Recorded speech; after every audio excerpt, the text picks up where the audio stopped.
Good morning, people. We seem not to be organized. Many of us are still taking tea, and some of us are still enjoying the eats. Good morning, everyone. Hi. Tap a neighbor, tap a neighbor, tap a neighbor, tap a neighbor, please. Good morning, once again. I don't see the responses. Good morning. What's wrong? Are people tired as others now? Good morning. Are we all good? How did we sleep? You're most welcome to this last day. I want to convey our apologies. We really doing a lot of changes in our today's program, and that's why we haven't started yet. A few things are being put together, and the moment we sorted, we shall start. And so, if you see new faces on the floor, please don't get shocked. And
issue, and that's why we had power go off. And you realize that as deaf persons, we entirely rely on the light, so we had to take that break.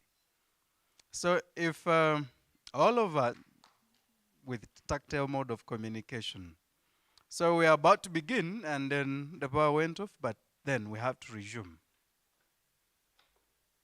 Request a volunteer to come and pray and open the workshop. Preferably, we would need a museum so that we call upon Allah to lead us in this session. So who can be able to volunteer and lead us in prayer? Yes, a brother from that side. Would you feel comfortable volunteering?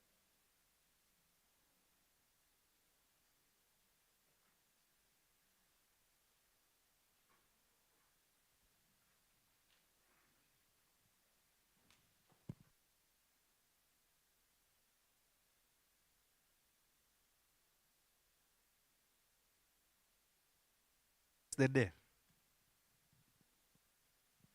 Yeah, you can go ahead. Go ahead.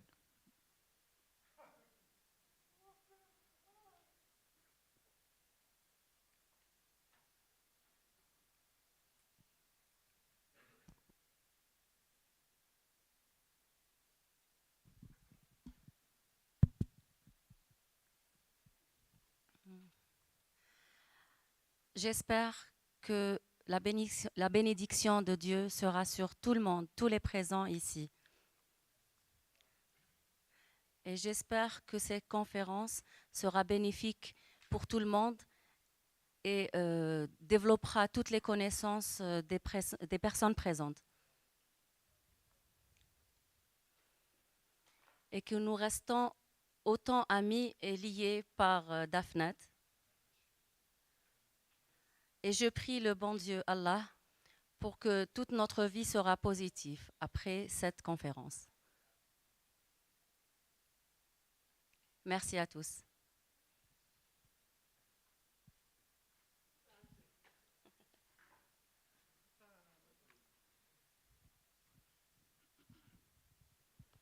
Thank you so much, comrade.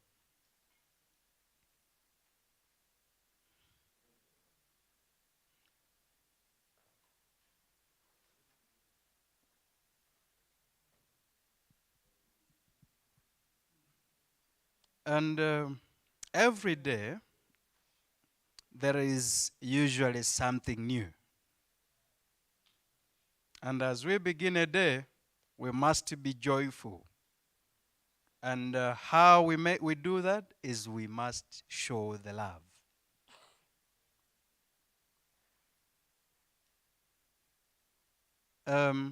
At this moment, I am going to request all of us who have neighbors, wherever we seated. Do we have neighbors?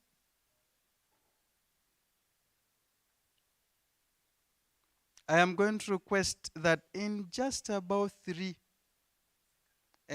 seconds, you need to face your neighbor and look at them in their eyes.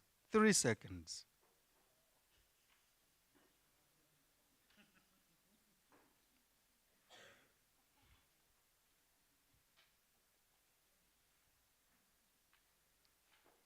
Hi, hi. Please concentrate. I don't see you. I don't see you getting to the neighbor. I am requesting that you use the 3 seconds. Look at a neighbor.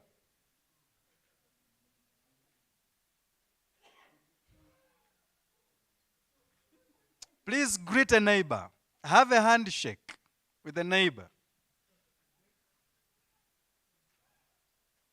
Please, I want to see you shaking hands with neighbors.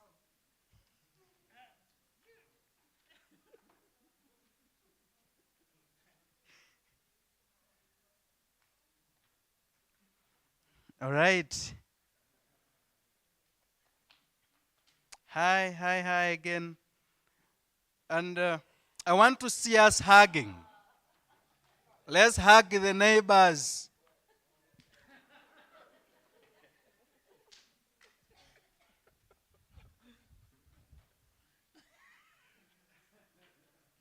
All right. Please inform your neighbor that I love you.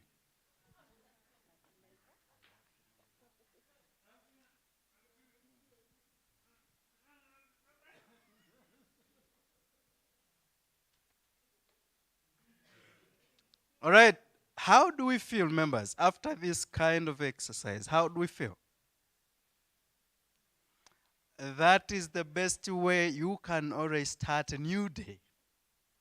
And that is how we start with love. All the stress is off. You become stress free.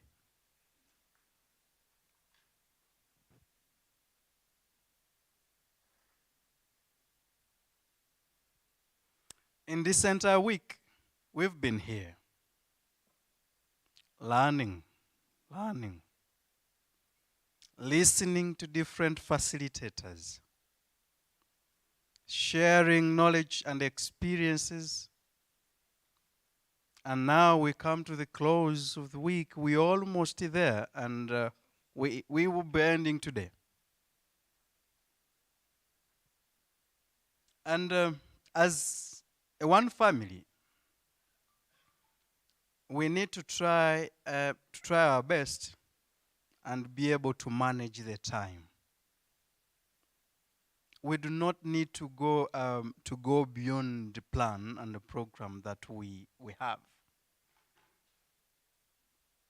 because some of the colleagues will be traveling in the midnight, others will be traveling immediately after the conference. One thing that we must remember is time is money. Time is money. What do you understand by that statement? If someone told you that time is money, what would you think? What is the meaning? So the more time that you spend working, the more money that you anticipate to get. Do you agree with me?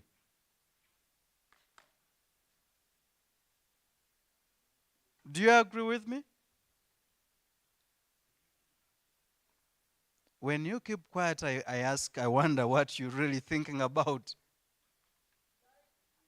Time is money. Is it true or not?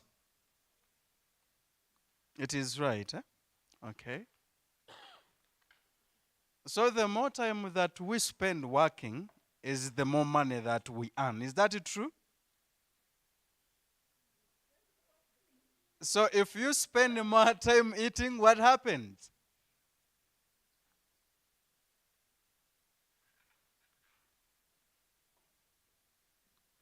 So my prayer is that we need to try as much as we can to manage the time adequately so that we can also save much more time for other activities. So we're going to begin our program. I will request my brother, Jonathan, to come on the floor and make his presentation. And I request the audience to concentrate, please.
Hello, everyone.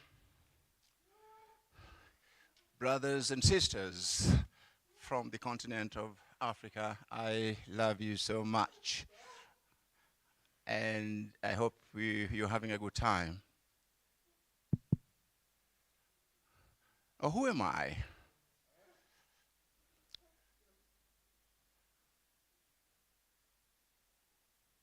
My name is Jonathan Amua, and this is my name sign.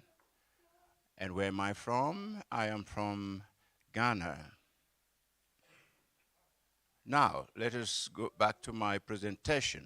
This is my paper, and this is the topic. You understand? For example, in Africa, we have different sign languages. We have Mozambican Sign Language, we have Kenyan Sign Language. So all different countries know they have their own sign language, and you know that. And for now, I'm going to give you a topic of how we can start signing. Firstly, this is my friend is an interpreter at the University of Holland. We're working together with him on linguistics. So we exchange ideas and we investigate how sign language can develop. Next slide. Hello, good morning. Good morning. How are you?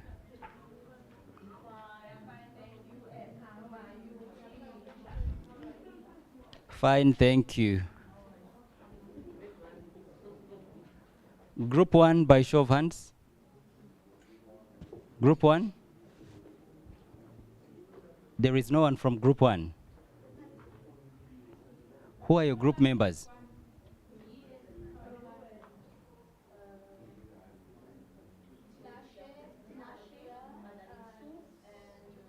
Where is your presentation?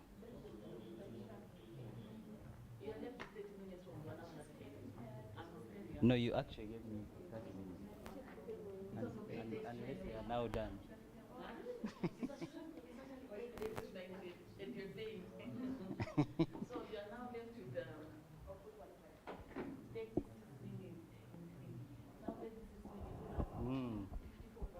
Group 1, where is your presentation?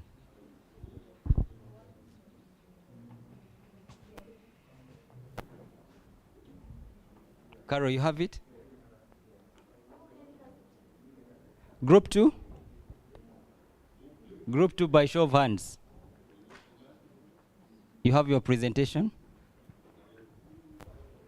Guys, what's happening? We leave here at 7 today. We don't worry. We don't care. Can you put it here? You had the whole evening and night. Mhm.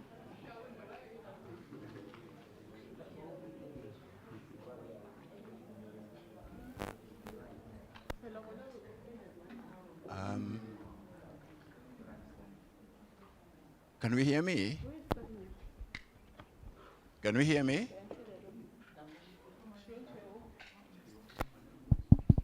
Can we hear me?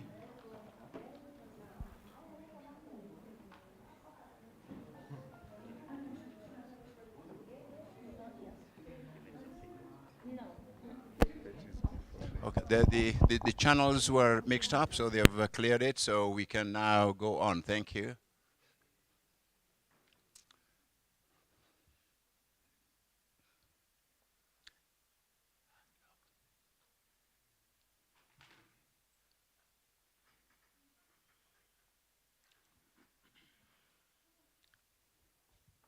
So you saw the topic, and this is subtopics that we having. We're having introduction.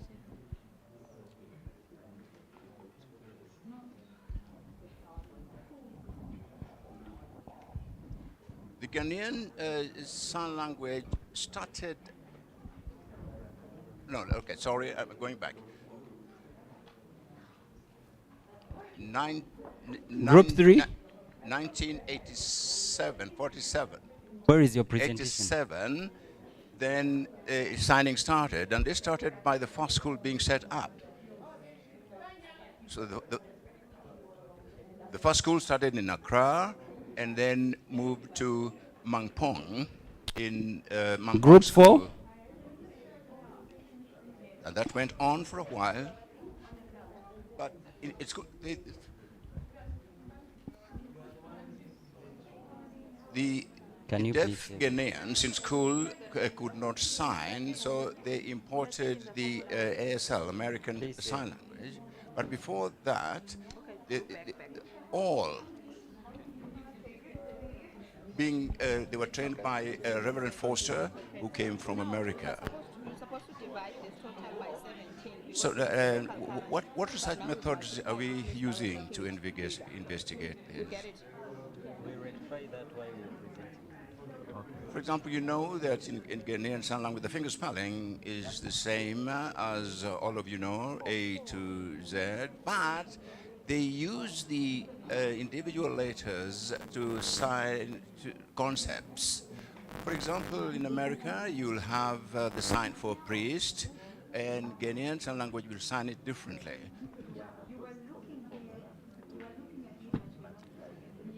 So they'll use the letter P on the same spot on the neck to denote priest.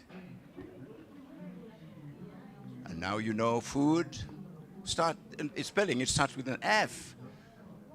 So the deaf people will take the F and then they bring it onto the mouth, and that will be food.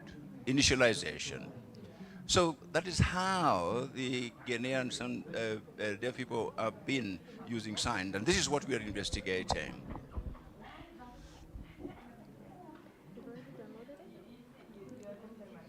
What results are we getting? So we have looked at all the signs that are being used, and we've seen how they've developed, and collected data on how they sign in different places. So in Ghana, you'll find that in one area, they sign differently, but we bring them together. But when they're in school, the signing is different. But when they're back in the village, it's different. For example, in those who have not been to school at all,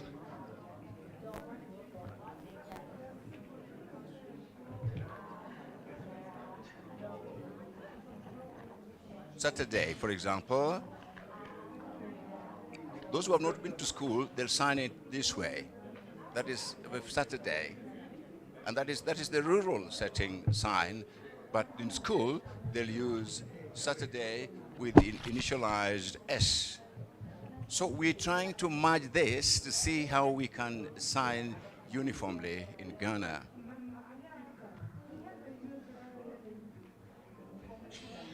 Later, of course, we'll give you a concluding remark.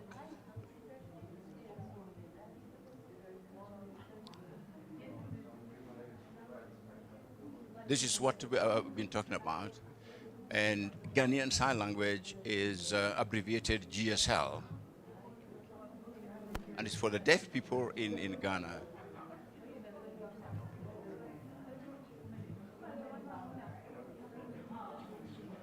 There is the national sign language, and then there's the village sign language. And this is what we are investigating and identifying. The national signs, I'll give you an example of Adomrobe sign language. And that is how, those are people who have never been to school. They'll sign Saturday, as I showed you. And then we have Nana Ben sign language, NSL, and they will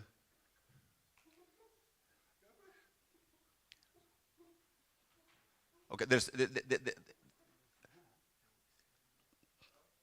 They'll sign no and yes on the forehead with different hand forms. So we have changed that. We have collected that data and we have included it into GSL.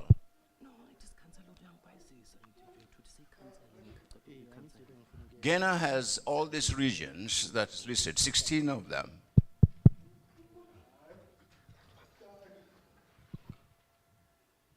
So the Ghanaian Association of the Deaf has 10 regions.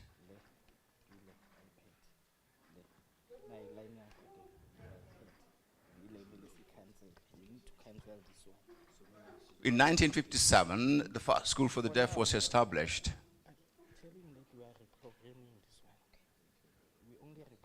And GSLs emerged as a result of natural interaction between deaf people over a longer period, deaf people coming together.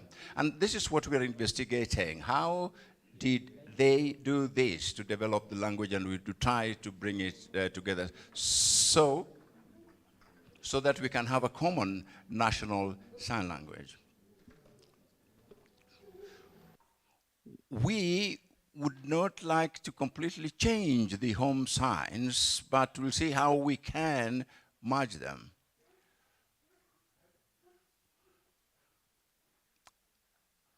Then we have family signs, the village signs, and all that we want to bring together, including gestures and the local languages. And all this will come up and we will have one common Ghanaian sign language.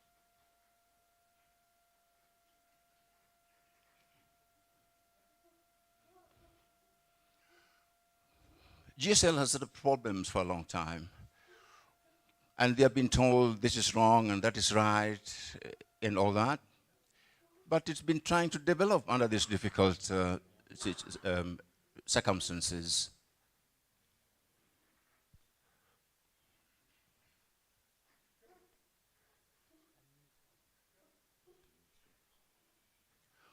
Before, they have been using the P and the want and initialization, and then later on, Philemon Akach came and trained different groups, the interpreters, the deaf people, and the teachers, and this how we changed our ways to sign GSL.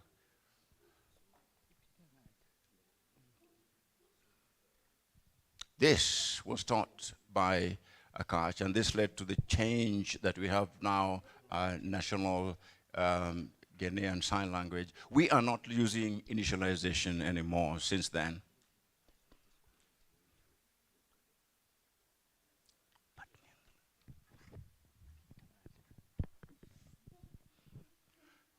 Methods.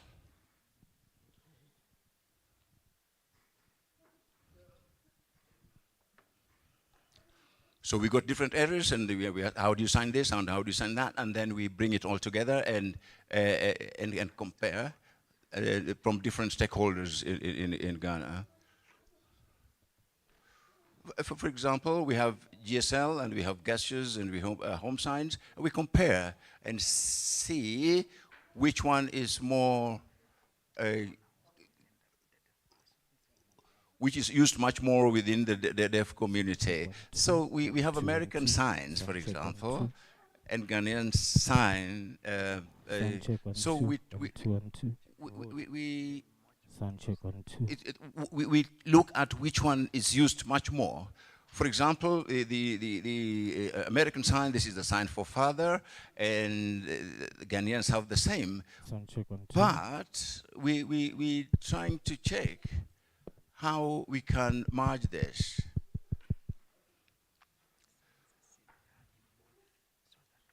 So we look at what hand forms are common in both and use that. They're cognates. Cognates are words that are similar and different. So we're finding that 36% are different.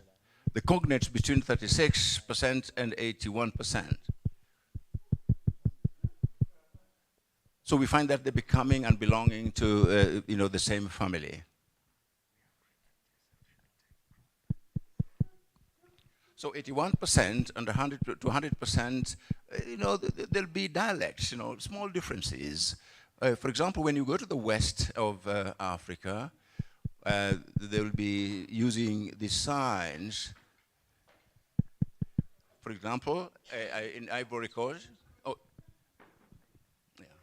in Ivory Coast, the signs will be the same, and that is because the Western African country was influenced by the American Sign Language, and so they've been using ASL for a long time. So in West Africa, there will be different dialects, but for example, they'll use the E for whatever concept, and then they'll use W for a different concept depending on the country. For example, water, and they'll use E also for water in another country.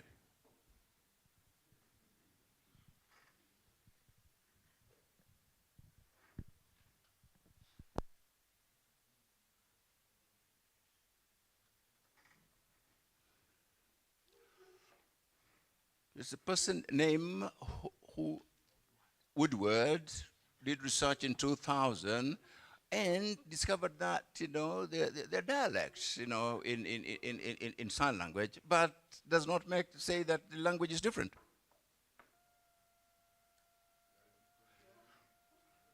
So there were significant differences in languages, GSL and ASL. But you can see that the examples that we have given you, there is the use of P for in GSL, and also in America, an index hand form in the ASL. But in Ghana, they're using P for. Now, concluding remarks.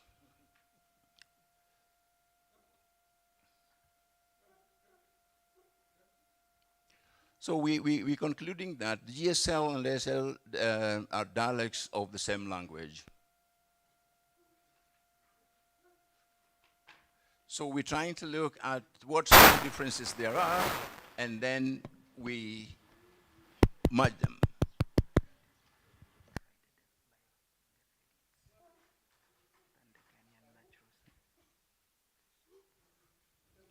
So the Ghanaian national signs that are being used in schools, and the American signs being used in schools, are being brought together and the differences analyzed, and then we decide which one is common. So we're trying to unify this because in the past there was a lot of differences. And we hope that we're going to have GSL. So we're going to investigate the extent of initialization and see how we can benefit the entire country by using the same language.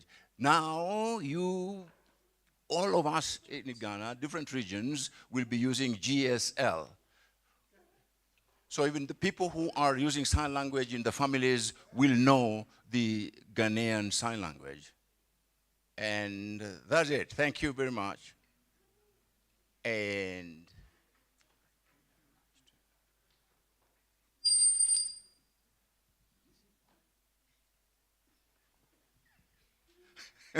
I'm done. Thank you.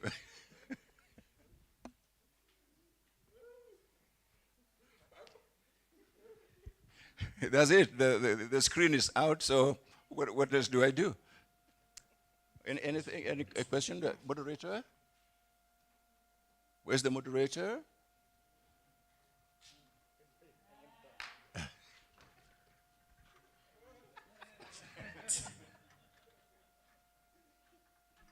Members, we need to appreciate the presenter. Thank you so much. We're clapping as if we really do not have energy. It's a morning, please. Members, Ghanaians have done a great job of work. You see the sweat and the fruits? It's a lot of work that they're doing. And this is not something that is achievable in one day. And we being here and DEAFNET bring all of us together is because of sign language. And if it wasn't for this, we wouldn't be able to be here. And without sign language, you can't actually sit in this hotel, enjoy the meals, have the flights without talking about sign language. It is a very important thing. Sign language is our language. Without sign language, all the persons will be like sheep. You follow any direction you are taken because you do not have any communication. Thank you so much, the presenter. Members, if we have any questions, please, the floor is open for you.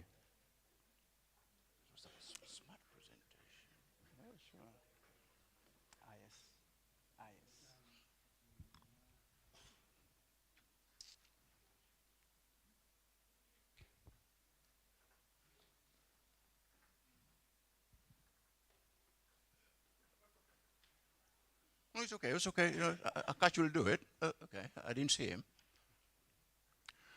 Thank you, Jonathan. I feel like, you know, what you've done is so great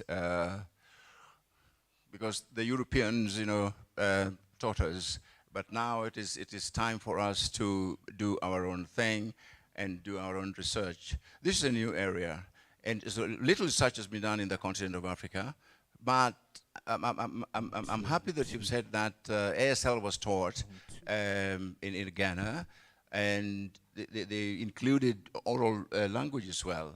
For example, in Morocco, we were taught French Sign Language and Spanish Sign Language. But now we have looked at it and we have merged it into one Moroccan Sign Language. You see, for example, in Morocco, the entire country, we have been trying, the different signs from when collecting different signs from different regions and see how we can merge them into one. So we're not actually saying that, oh, this is my sign, that's your sign, and that's your sign. No. We're trying to collect it and bring it together and have a uniform Moroccan Sign Language. Thank you. I agree with you. I agree with you 100%. For example, in Ghana, we have 16 regions, and the organization, the Ghanaian Organization of the Deaf also has branches in those areas. And we've been working together, and we've been going to these different places and collecting the signs, and then bringing them together and explaining how they've developed. So, for example, when we collect a sign from the north, let me go back to my slide. And the slide is dead. Okay. But you saw the Ghanaian map that I showed you with 16 regions. Yes, we go to those different communities and ask them how they sign different concepts, and then we then bring them together.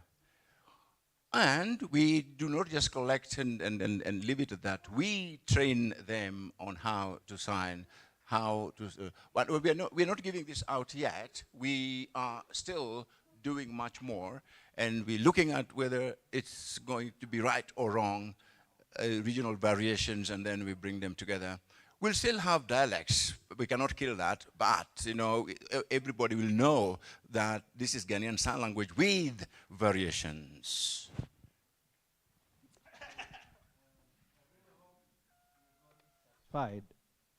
Another hand again.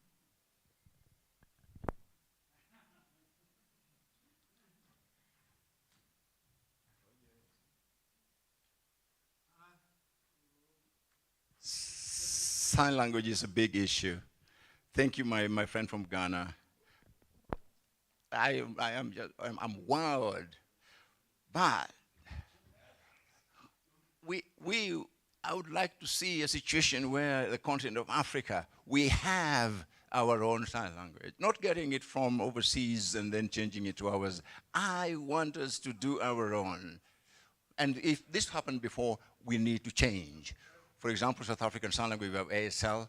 We have variations from in Eastern Cape, and then, but that was related to spoken language. But South African Sign Language, all of us understand this is how we need to go in the continent of Africa. The African continent must try to come together and have their own sign languages. For example, now we're here, we are signing together and asking ourselves, how do we sign this? But some people, the common signs that are foreign. Where is our own? We have deaf people, and they have their own sign language. Why are we changing it? We need to discuss that. It is very important. I'm asking all people, please, let us focus on Africa. When you're back to Africa. Everybody back to Africa. Leave the foreign signs alone. This is very important for us. Thank you, my brother.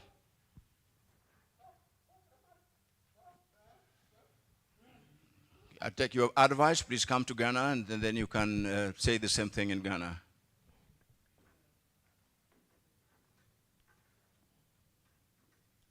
Do you have a question as well? Before, I need this brother to come back, and then he wasn't satisfied. I'm also a researcher, and I love research. We need to come together and agree on certain issues. For example, we have programs, we have Ghanaian sign language, and we have other regions.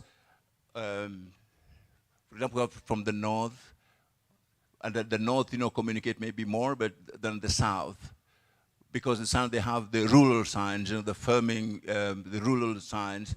But the north use much more signs. For example, the signs, the areas that might have few signs, and one area has more because they use sign language more. But what we are investigating is not to go and force it on them. We just want to know how the family signs developed. Was it hearing or deaf people? All right, and so the people who were born deaf and how they sign, how do they sign? This is what we are collecting and then putting it together into one book, and that is correct. I'm happy.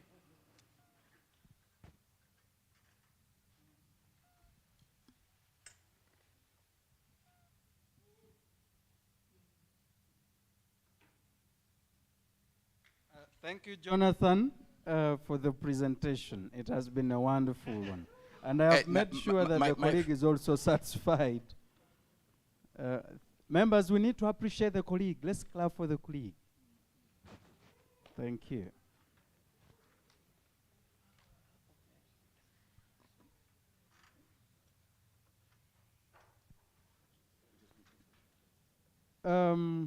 We've heard from Ghana.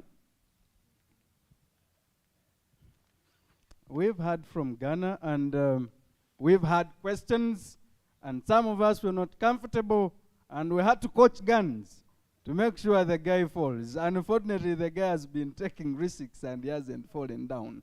And I really want to say that this gentleman deserved a gift. What do you think? He needs a token of appreciation, because he has jumped all the odds. All the shots that were centered at him, he eventually managed to dodge them. Do we agree we give him a token of appreciation? Do we? Do we, or we shouldn't? All right, I am going to invite some beautiful lady to come and help hand over a token of appreciation. Miss Ashlyn? Oh yes, please. Do you have a gift, or you're just coming and planning? Please run. Run to the floor.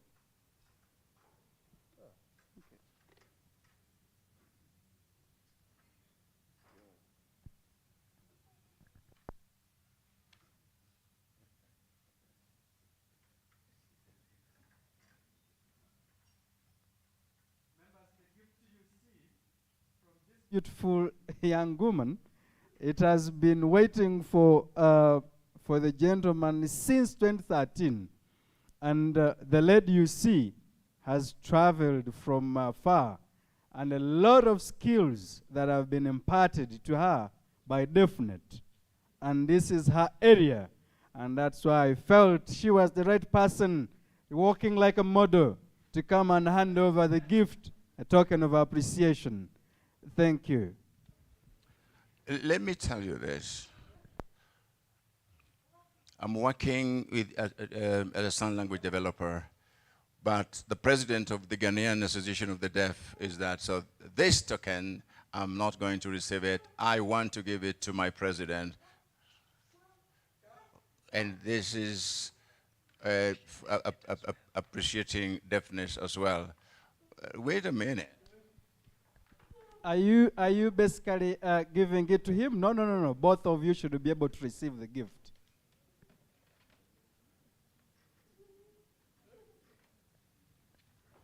Thank you so much.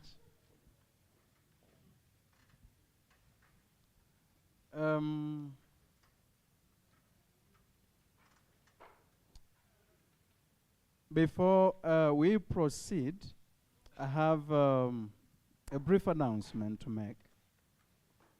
The entire week, we have been here.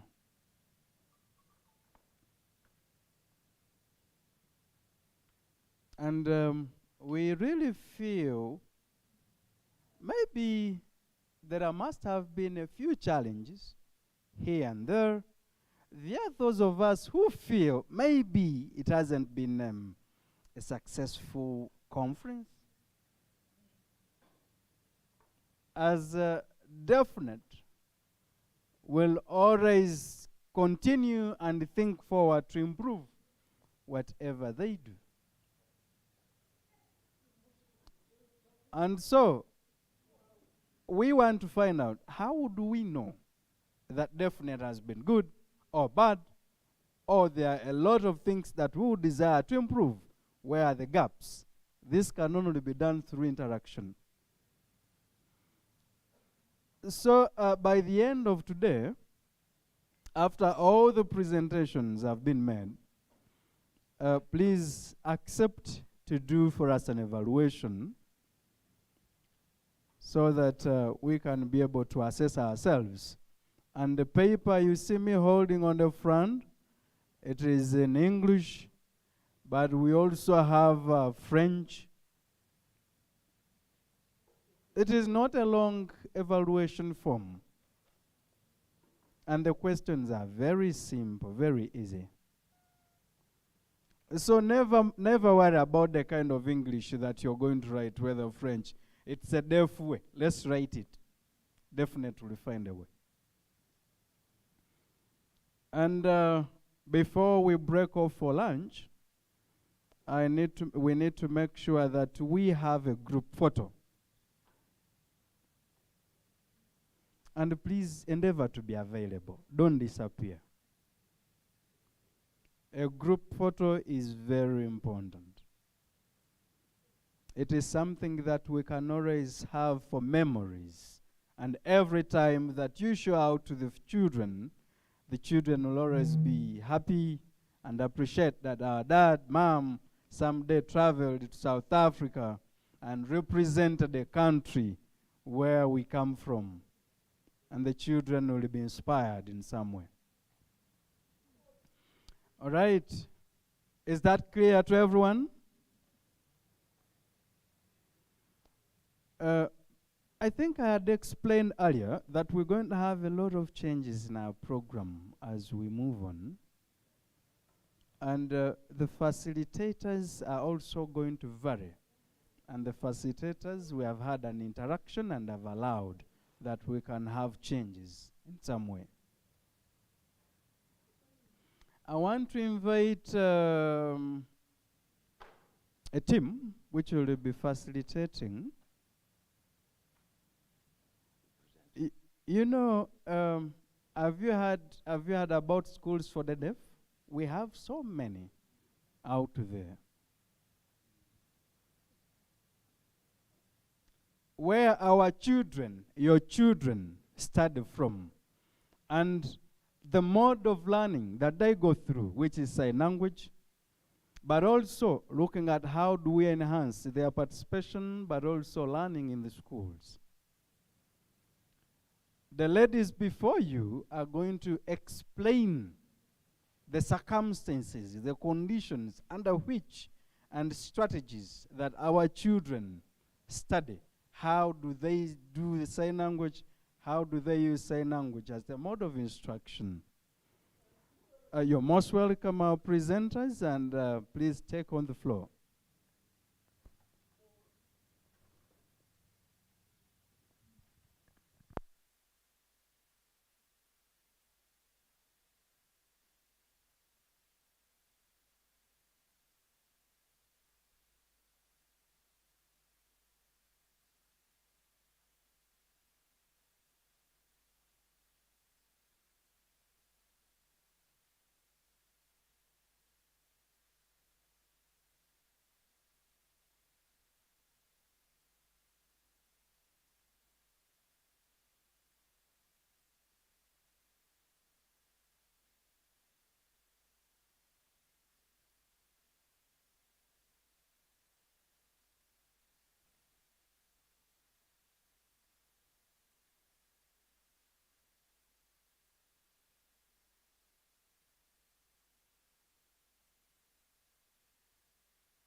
So good morning. Is it working? Okay. Good morning, everyone. So here we are again, and we want to show you what we have done at Dalabat School. Again, we are from Dalabat School in Worcester in the Western Cape, and we would like to show you some of our initiatives, which we want to share some initiatives with you, and hopefully we can provide you with some ideas to also implement these in your own communities or schools. Okay. All right, so a bit of background. In 1880, after the infamous Milan Congress, oralism takes hold of South Africa, as we all know. And then South Africa Sign Language is listed in the Constitution as a language that must be developed and promoted by PANSALP. 2012 to 2014, a pilot project was launched for SASL as a school subject.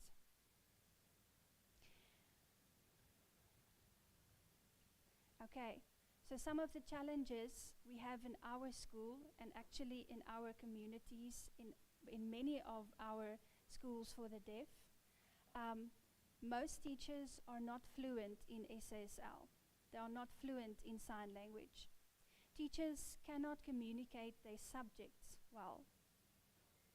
Teachers are unfamiliar with how to teach spoken language from a bilingual approach. Children who start school late struggle to catch up on their SASL ability. Sometimes we have kids that come to our school at a very, very late stage. A lack of deaf representative in schools. We don't have enough deaf people working in our schools. A lack of learning and teaching support material for SASL as a school subject. So initiatives that we did, we established to solve these challenges were SASL training for school staff.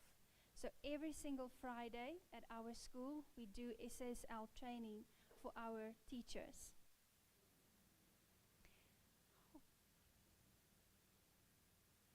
And then development of LTSM for sign language as a subject. Number 3, development of LTSM for other school subjects in SASL. So we don't only do development in sign language, but we also use it in other subjects, in content subjects such as biology, life skills, consumer studies, etc., etc. And ultimately to improve access within the school context. So here I just want to show you some pictures, a photo of we doing some training for our staff. And then also we have quite a few universities in South Africa that we that have initiatives that teach South African Sign Language to students here.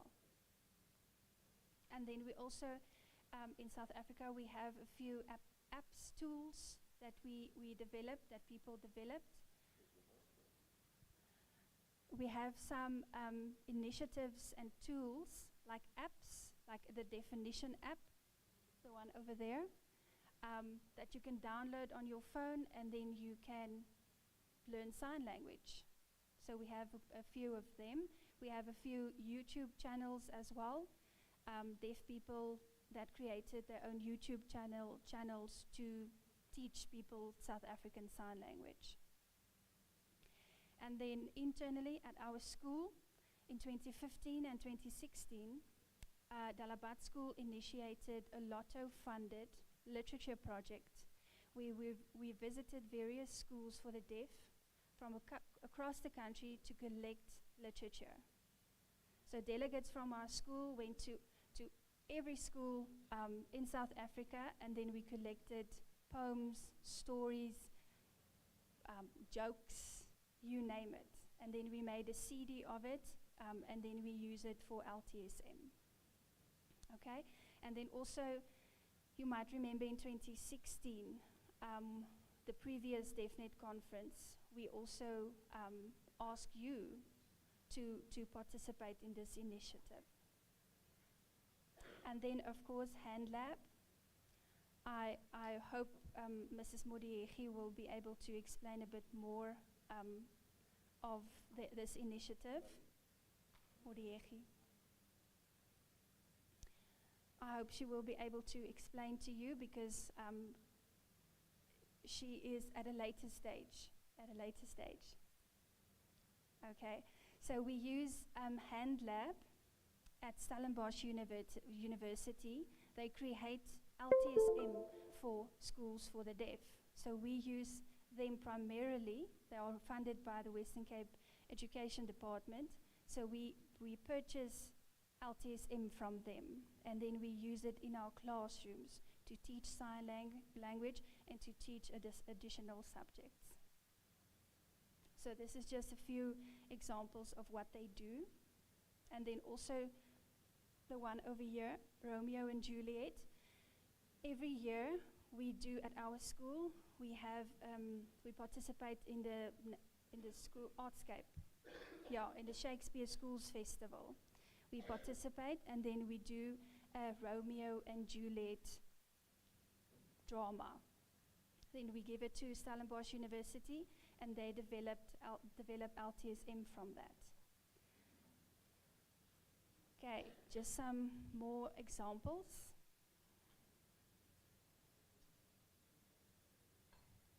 I'm just going to give it over to Sanel.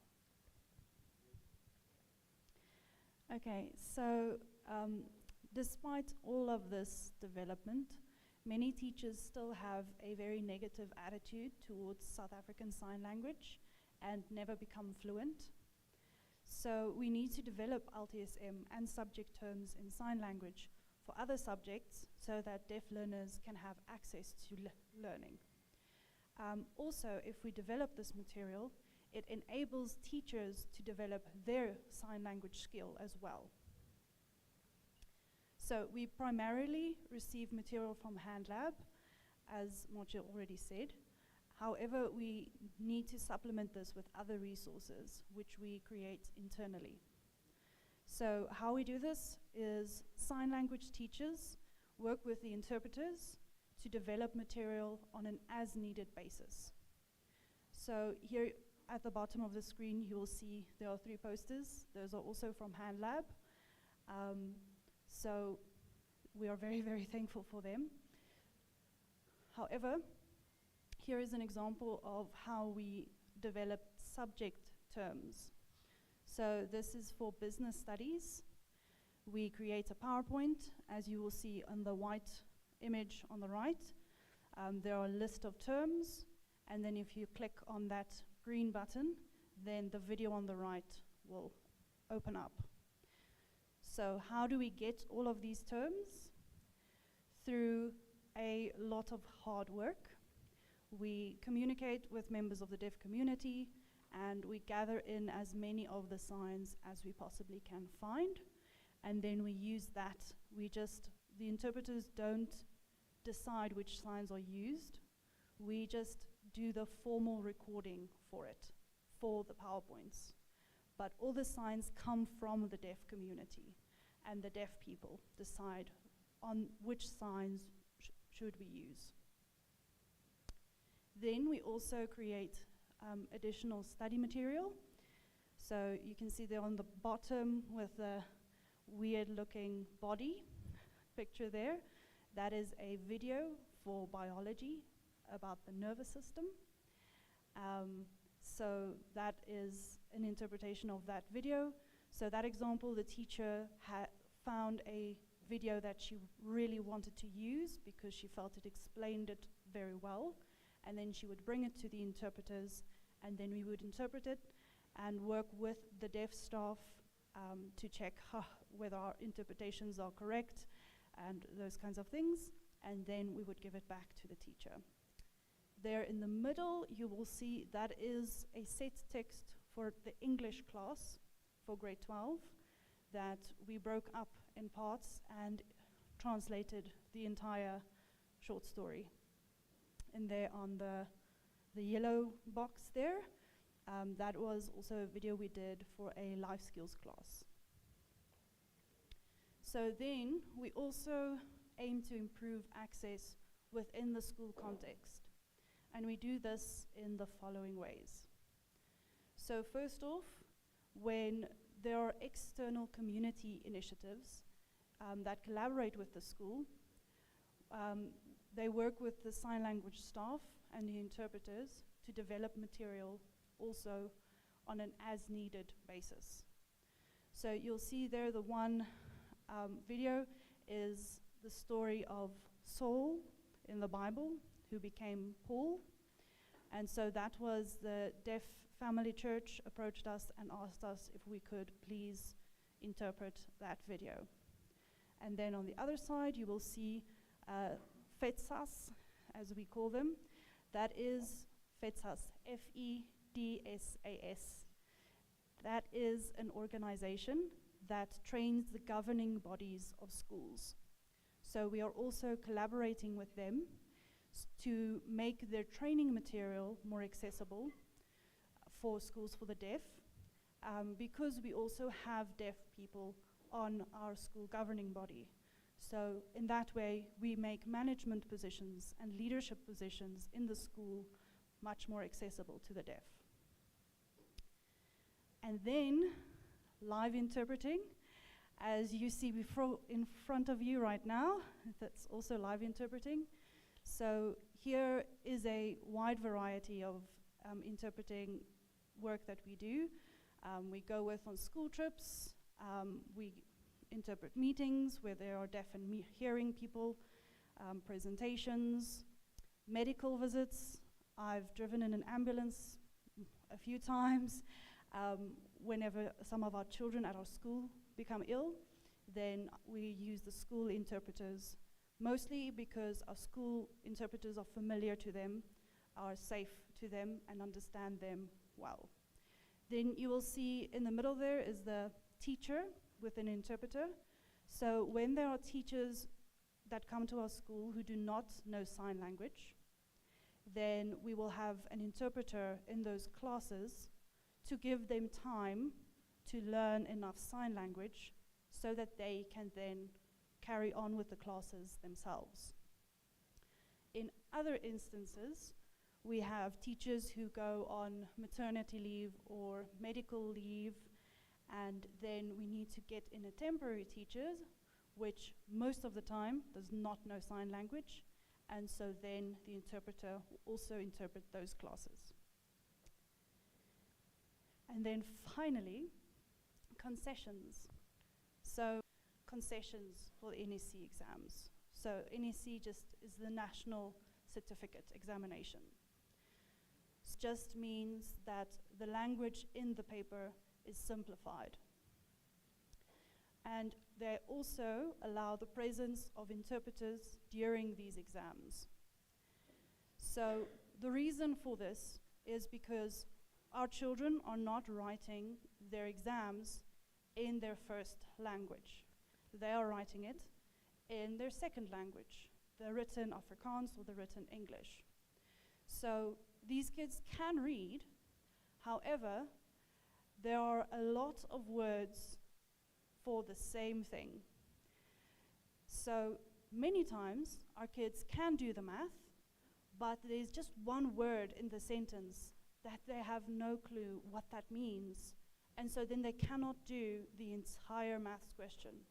So our job would just then be to give them the sign for that word, and then they go, oh, okay, and then they can do the maths question. However, we are very strictly not allowed to answer their questions or to help them to the right answer.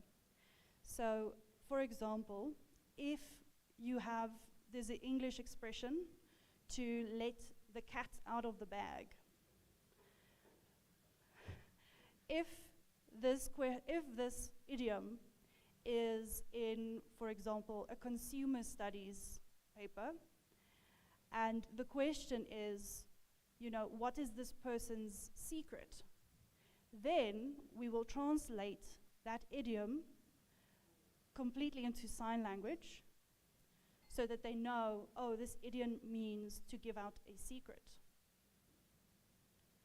However, if they are writing an English paper, we will have to translate it literally, physically showing them the physical cat has been thrown out of the bag. Because in an English paper, they are expected to know the idioms. So that is how we work in exams.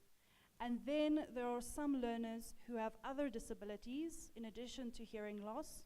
So we have, for example, learners with low vision or with mobility issues, and then the interpreters are also generally involved in facilitating this. And now I give back over to Martin. Sai, thank you. So the challenges that we have, not only in our schools, but really everywhere, the Department of Education does not provide a post for interpreting services to schools, unfortunately. But as we speak, we are lobbying for this in a variety of schools, especially in the Western Cape that we know of.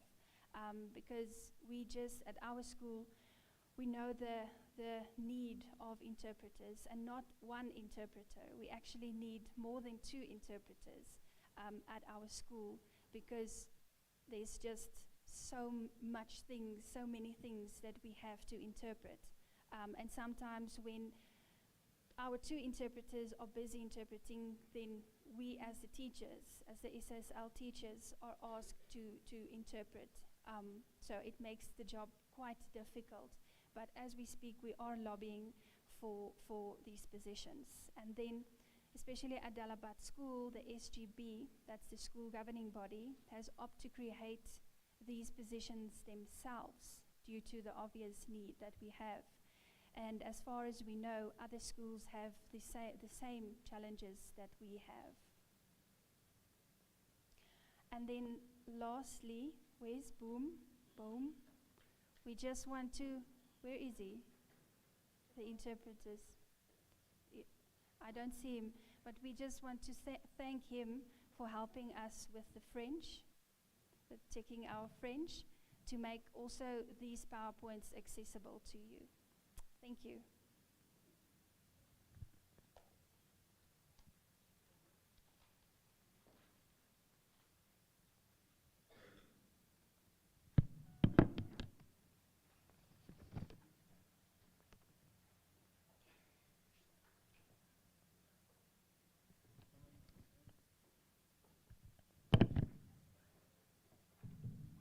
We thank the presenters. Members, we need better hand clap for these guys.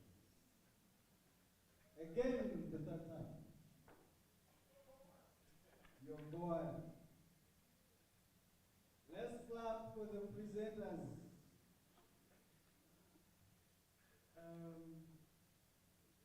These persons explained, and I really feel they deserve a token.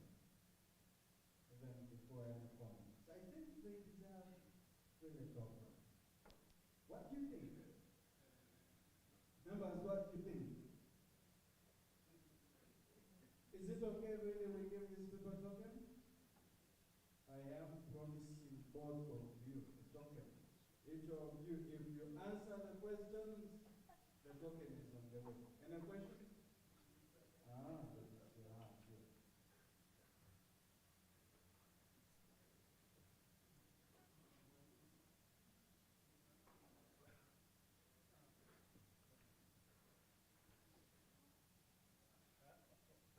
Bonjour tout le monde. En premier lieu, je voudrais remercier les 2 dames. C'est vraiment intéressant ce qu'on a vu aujourd'hui. J'aurais aimé vous montrer ce qui se passe aussi en Algérie.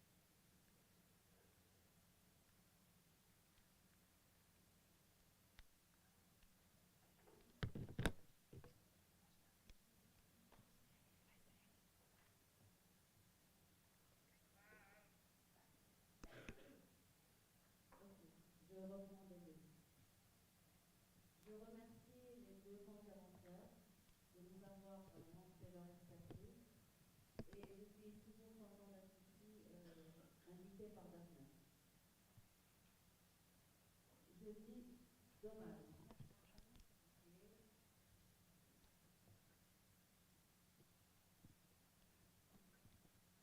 C'est bon, on peut commencer. Ce qui est très important, c'est ce qu'on a vu aujourd'hui avec les deux conférencières, de ce qui se passe en Afrique du Sud. J'aurais aimé faire partie des conférenciers afin de vous montrer ce qui se passe en Algérie.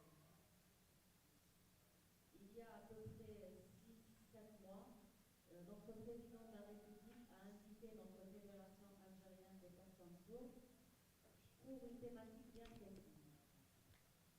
C'est l'ouverture d'une école supérieure de formation en langue des signes. C'est vraiment exceptionnel en notre pays. Ça, c'est le premier point. Le deuxième point concerne les détails et des modules à enseigner pour ces enfants. Ça, c'est très important à enrichir.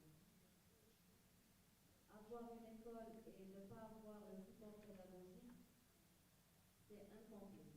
Donc nous, on travaille pour les supports pédagogiques, pour les modules qui seront enseignés pour la langue des signes. Quels sont les matériels qu'on a besoin? Quelles sont les thématiques qu'on a besoin? Afin que ces enfants puissent accéder à l'université et dans tous les pays. Autre point que je voudrais évoquer, c'est que cette formation permettra à un niveau très élevé et ouvrira la porte à toutes les personnes sourdes afin d'accéder à cette école et pouvoir se développer leurs connaissances. Et c'est ce que j'ai vu aujourd'hui dans cette conférence. J'ai vu que le fait d'avoir des enseignants compétents en langue des signes est vraiment très indiqué dans cette école qui va être ouverte en Algérie. Donc avec cette conférence et avec les idées que j'ai pu voir dans cette conférence, je remercie les deux conférencières de m'avoir donné l'opportunité de trouver des idées et les appliquer dans mon pays. Merci beaucoup.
Your teacher training curriculum is based on language students.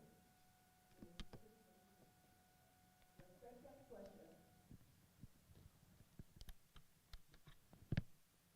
why don't you include their teacher in creating teaching materials rather than use the language separators, because their people are a model, so they need to be included. The third question,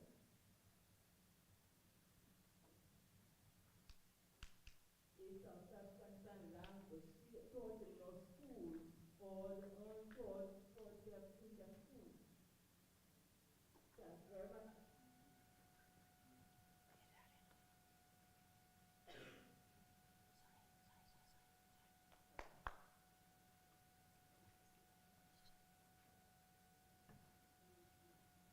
Third question was, this self-concerned language is taught in your schools or is the only focus in deaf to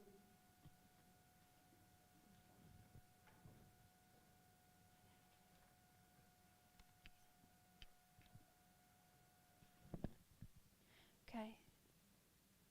We're going to first answer these questions and then. Okay. All right. So thank you so much for your question. The first one is SSL. What? Do we have a curriculum?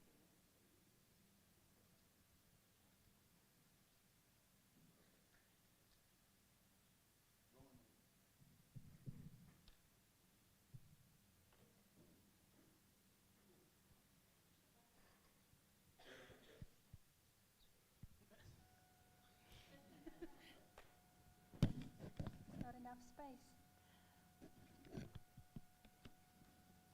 Okay, so is SSL implemented in the university set? As far as we know, no, unfortunately not. but we are lobbying.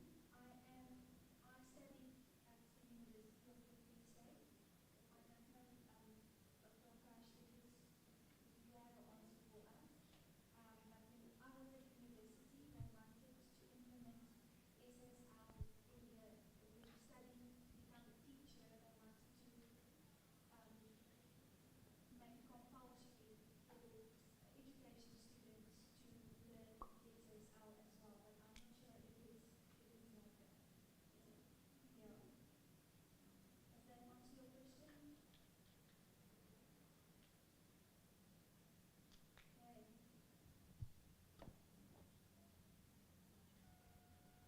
And then your second question was, why are deaf teachers not included, and why have we used interpreters for developing the material? The examples that you saw on the screen, that's just a few examples that we have.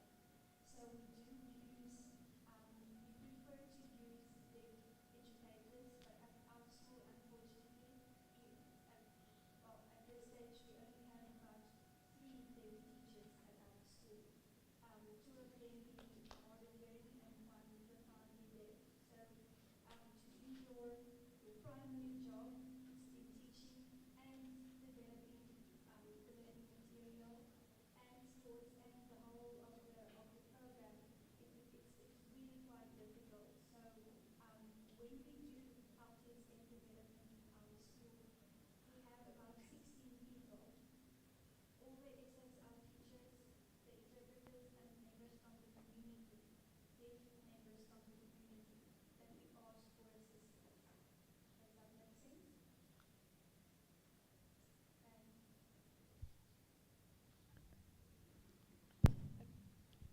Okay, then as for the last question, whether South African Sign Language is taught in hearing schools, the reason or the initial way that South African Sign Language became a subject, a school subject, is because of a hearing child who was starting to become deaf, who wanted to take it as a school subject, but couldn't. So he is now deaf. He became deaf after a few years. So it is possible for other schools to teach sign language as a school subject if there are any students in those schools who want to. But that is completely up to the school which school subjects they want to offer.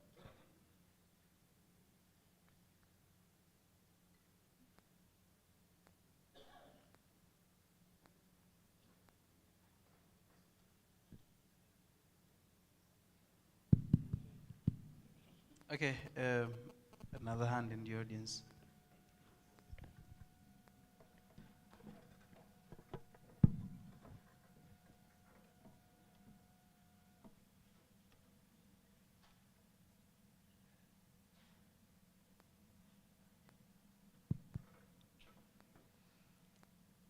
OK. Merci et bravo aux conférencières. Je me souviens, je me rappelle aussi en Tunisie, Quand on a commencé à travailler en 2018 dans mon association de sourds, nous sommes concertés, nous les personnes sourdes, comment faire pour éduquer les enfants sourds à l'école. Ils sont là, ils regardent leurs enseignants parler et donc ils ne comprenaient pas. Donc, quelle était la solution pour cette situation? Nous avons eu l'idée de former des personnes interprètes et les inviter à apprendre la langue des signes. On a même invité ces professeurs à apprendre la langue des signes. Voir le CV qu'ils ont, c'est-à-dire le niveau qu'ils ont. Ces interprètes doivent avoir un niveau très élevé, donc un bac plus 3. Et nous leur avons appris à faire le langage labial, c'est-à-dire le lip sync, lire sur les lèvres, donc, et leur enseigner aussi la langue des signes. Et leur enseigner aussi comment interpréter les cours. Par exemple, un enseignant en français, on doit lui inclure, c'est-à-dire lui apprendre les mots en français et l'interprétation thématique, afin qu'il puisse intégrer la classe et interpréter les cours afin que les élèves et les enfants puissent comprendre ce qui se passe dans les cours. Parce qu'avant, ils ne comprenaient rien, ils attendaient juste le temps pour sortir de l'école. Mais là, ils sont vraiment là dans cette école pour apprendre, dans leur classe pour apprendre. Donc ces enfants sont devenus plus joyeux et ils assimilent mieux les cours. Pourquoi cette méthode? Parce que les parents, ils ramènent leurs enfants, ils ne suivent pas leur cursus, ils payent, et ils ne suivent pas le cursus de leurs enfants. Pour eux, les parents, les enfants sont à l'école, donc ils apprennent quelque chose. Alors que non, nous avons pensé à faire des formations pour ces personnes-là, des interprètes, afin qu'ils puissent interpréter les cours dans ces classes.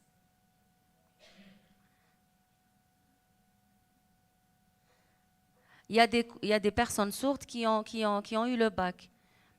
Mais il y a d'autres qui ont dû refaire 2 fois, encore 3 fois le bac. Quand ils ont cherché à comprendre pourquoi ces personnes-là n'ont pas réussi le bac, ils ont compris qu'ils ont un manque d'assimilation. Le fait qu'ils aient perdu leur examen final, c'est le fait de ne pas avoir les bons enseignements. Maintenant, nous avons eu cette chance de faire former des personnes interprètes afin qu'ils puissent leur inculquer les cours et passer leur examen avec réussite parce qu'ils ont compris ce qui se passait dans les cours. Et on a eu des résultats. Beaucoup de personnes ont réussi leur bac grâce à ces interprètes formateurs. Donc ces interprètes-là, ils font ce travail et ils inculquent les enfants afin qu'ils puissent se développer et arriver à l'université et tout.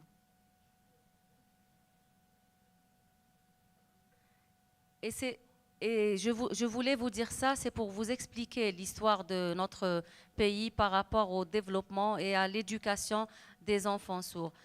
Nous voyons dans notre pays qu'il y a vraiment une différence entre l'ancienne génération et l'actuelle génération. Parce que l'actuelle génération, elle travaille afin que les enfants sourds deviennent des personnes cadres dans notre société. Et on les forme, on forme les interprètes et on leur invite à participer à des sessions de formation d'1 semaine pour qu'ils puissent aider les personnes sourdes et que ces personnes sourdes deviennent des ingénieurs, des mathématiciens et des hauts cadres de l'État. C'est ça notre objectif le plus important. Merci beaucoup aux conférencières et nous avoir donné l'idée et les méthodes afin qu'on puisse faire un pont entre l'Afrique du Sud et le Nord africain pour les échanges d'idées. Voilà. Merci.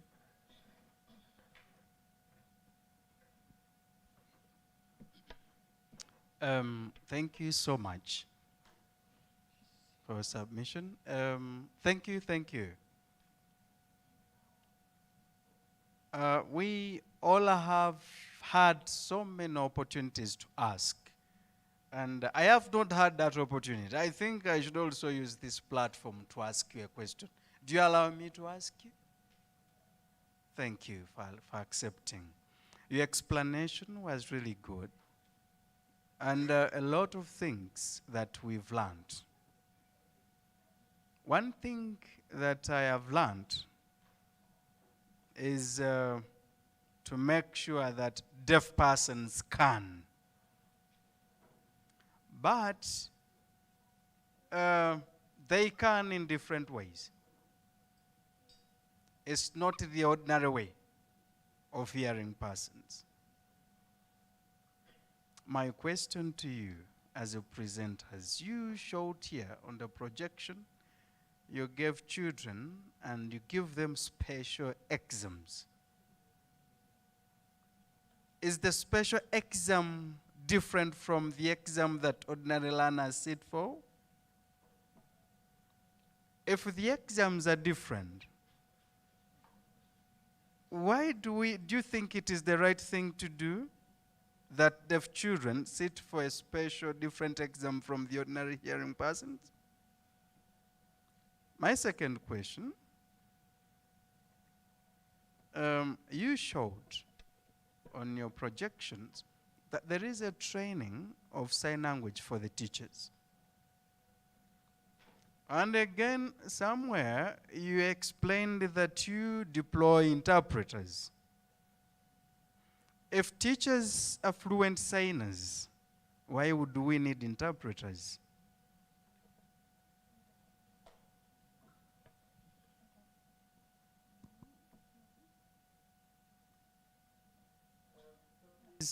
Please, we can do the responses. This one. There we go. Okay, so thank you very much for your questions. They are very good questions. Your first question, I think I maybe just didn't explain it well enough, but the deaf learners sit for the exact same exam as the hearing learners. The only difference is where the hearing learners get one question script, the deaf learners get two. They get the one that all of the hearing learners get, and then they get a second script that's the exact same questions and everything, but some of the words have just been changed just so that the language is easier. However, in that exam, one of our responsibilities as interpreters is to also, before the kids begin reading through it, to compare these two scripts, to check for any differences in these two scripts. We have to check that they are the same questions. And we have found at times that they are different, and then we will inform all of the children and correct that mistake. Does that answer your first question?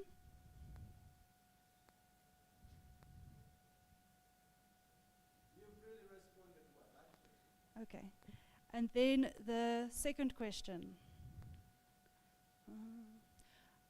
Yes, you asked about training for teachers.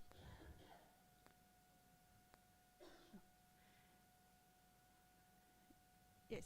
Okay, so you asked about the training for teachers. Why we need interpreters if we have training. So those two go together. So for example, if we have a teacher who teaches history, and that teacher decides at the end of this year she's moving somewhere else, we need to find a teacher with the right teaching degree for that subject, but to find a teacher with a degree to teach English and who knows sign language is almost impossible. So what we do is that teacher then comes to our school and they get an interpreter in their class. And as the year progresses, they get sign language training until we see the teacher knows enough sign language to go on without the interpreter. Then the interpreter gradually goes to fewer and fewer classes. Or we will start by, for example, letting the teacher teach their class on their own, and the interpreter just sits there as a support until we are confident that the teacher can teach on their own with enough skill. I just want to add something that she said. So we have, for instance, we have a new teacher at our school, but she's only here because of the other teacher being on maternity leave. So she's only here for about 3-4 months at our school. And she's teaching Afrikaans, second additional language, and history. Now, history is not, to begin with, a very easy subject. There's many terminology. It's a difficult subject to teach. And then, like Sanel and Delano, the gentleman you saw on the screen, he is a coder. So we always also make use of coders. Then, when the teacher gets the training and is able to teach in sign language, so the interpreter gradually goes less and less and less to her classes. But if it comes to a subject like history, and there is something difficult that the teacher feels she's not equipped to teach, then the teacher can make an appointment. So let's say Tuesday, period 3. Then we make sure that she has an interpreter to interpret the difficult things. Does that make sense? So we really try to accommodate, and we just really try to make SSL subjects, terminology, information accessible to our deaf kids.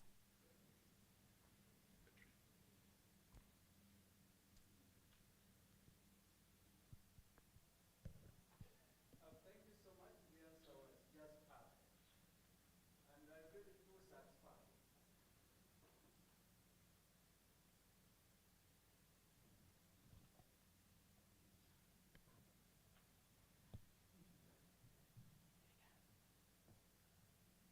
The answer that was provided was very satisfying, and the explanations very perfect. My experience from Uganda is that in the deaf schools, those schools for deaf learners, we have now currently a lot of encouraging mainstream. And if we pushing for inclusive education, and you have hearing teachers like you, then it will be very important that teachers are fluent signers. The trainings in sign language are very key, and it is not training teachers independently without the deaf learners, but having a training together.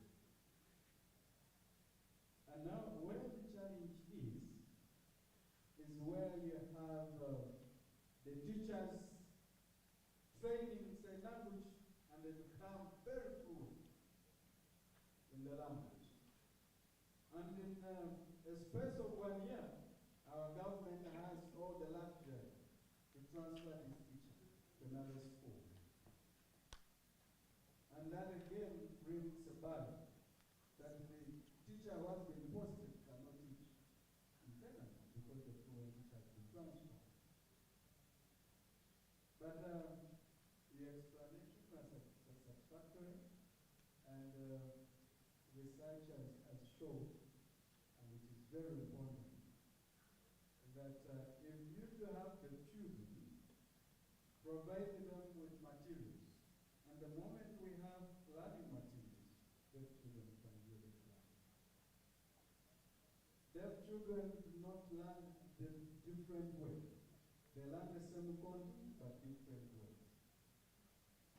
Thank you so much. I think I need to present to you, I need to fulfill my promise of a token of appreciation. Where's Sanjay? The queen. The queen, where is the model? The model, please come very fast. Miss.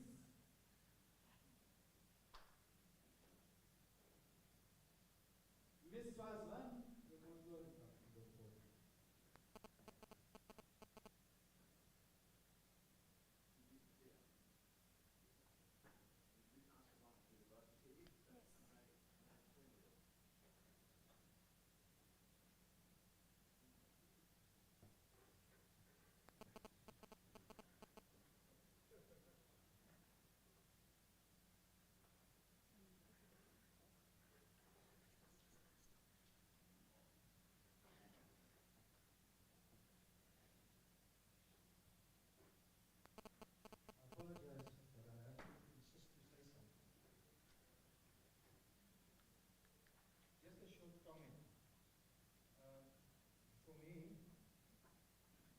important that the conference needs to understand something very important about this presentation. There are two things that are important. So one is the learning material that is being developed continually is for the main curriculum. That means we're talking about spoken language and subject content. But the critical thing is, if sign language becomes a subject in a school and you do not have a curriculum, you can't teach anything.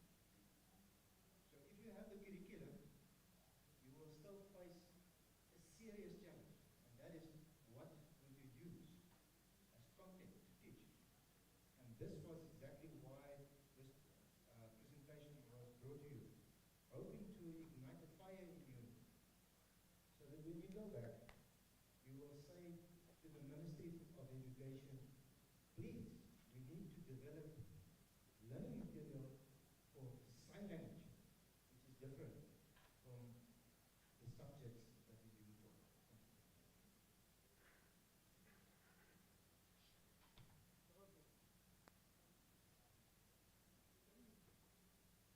Thank you, Mr. Cook. That is a very important point. And as you came in, I was about to present a token of appreciation, and out of the blue you appeared. But this is important. And it is important that we have this discussion. Not many countries have sign language as a subject. Maybe in some countries they are there, and others not. But it is important that we have sign language as a subject, and so that we can gauge many of us on how to sign and support the subject. And as deaf leaders, this is a food for thought. We have a lot of responsibility to make sure that this is handled. I am going to hand over the talking about, sorry. I am Mr.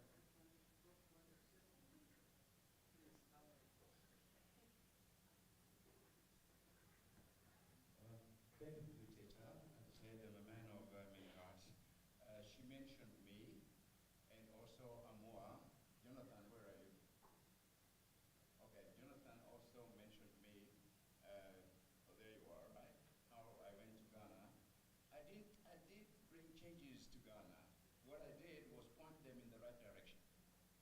And now that right direction, many years later, I can see that the seed was planted and it's germinated, and now we can see. Thank you very much, Jonathan, for doing what you're doing. And like I said, with Innocencia from Mozambique, deaf people themselves are presenting on linguistics, and nothing can be better. I'm so proud. Marcia was my student at the university, and she was asked a question and said, could I make some clarity? When we set up the sign language as a university subject at the University of Free State way back in 1999, we insisted that it is taught as a language. And we set up a department of South African Sign Language, just like you have English department, French department, Afrikaans department. So we taught sign language as a university subject. However, when they left, they were very skillful.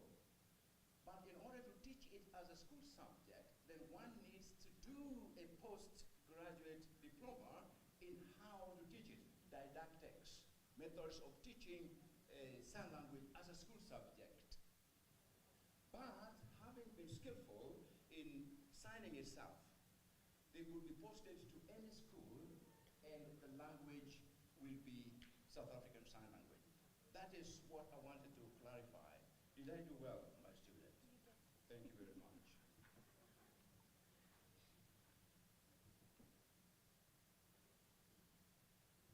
Thank you, Prof. Kach, and we've made our presentation better. Time is running, it's not on our side. Queen and model from Swaziland, you're most welcome to present the token of appreciation. Present.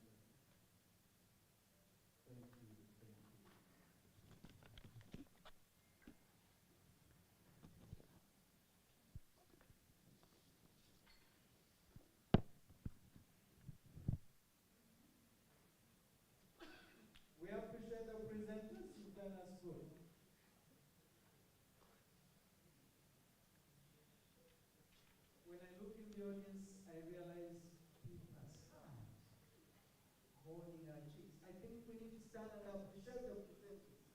Again, are we learning something or we completely learning nothing from this presentation?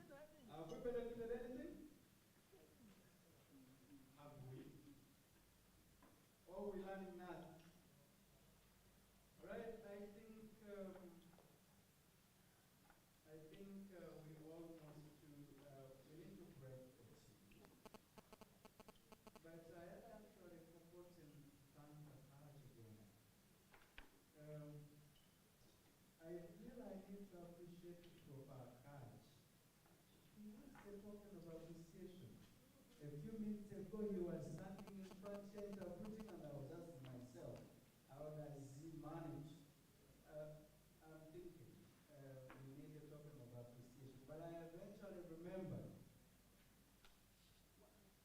that a wise teacher will always act as a teacher. So I think I should withdraw my gift. Thank you so much, Prof. Akash, for always stepping in.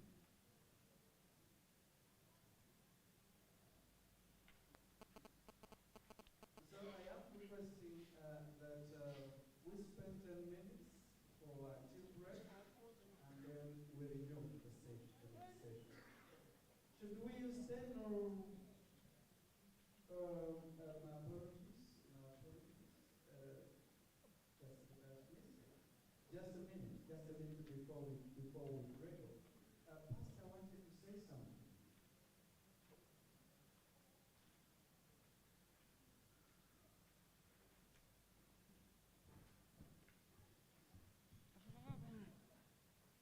Before we leave, I just want to say something.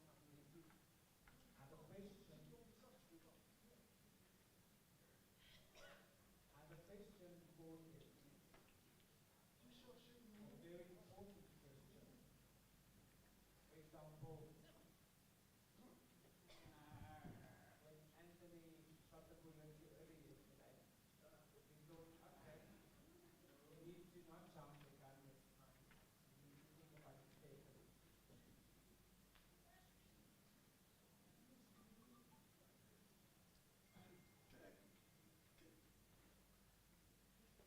So we know that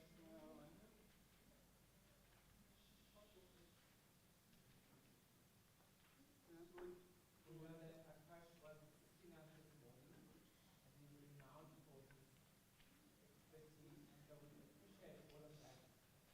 And we know that you've been involved in discussions for a long time, and we've not really had the opportunity to respond to it. So I would like to ask after tea, perhaps we can have a clear discussion again. Some questions I want to ask about this part.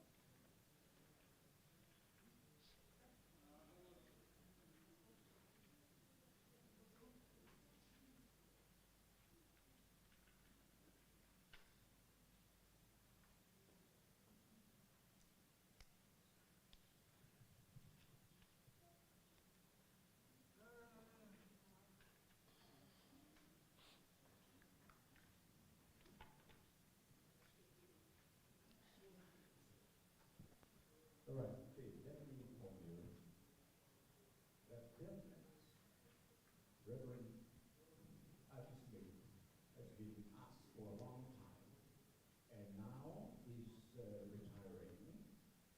Who is going to take over? So we going to have tea, and when we come back, we're going to discuss that.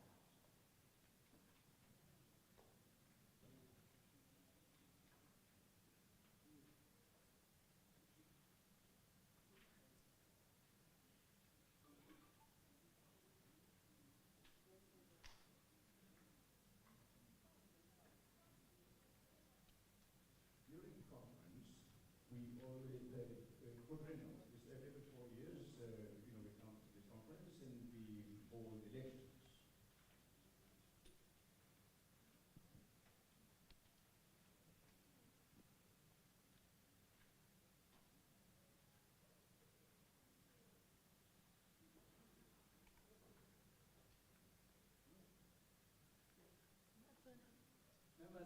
think 10 minutes is enough for a coffee break?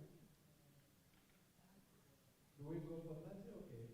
We have agreed by consensus, 30 minutes for the break. Please endeavor to make sure that we do through the evaluation forms. And the moment we're done with the evaluation forms, we need to present these forms to the secretariat.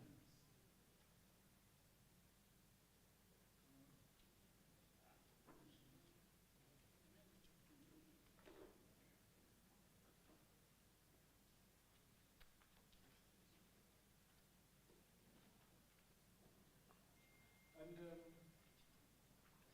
members, there is a proposal from the audience that 30 minutes is too long. We can have it in minutes. And I am going to be in control. 15 minutes, we are not negotiating on this one. 15 minutes, we are back in the room. No discussions out there. Take your cup of coffee, come back. Okay? Thank you.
be Reverend Smith, it will be impossible for me to become what I am here today.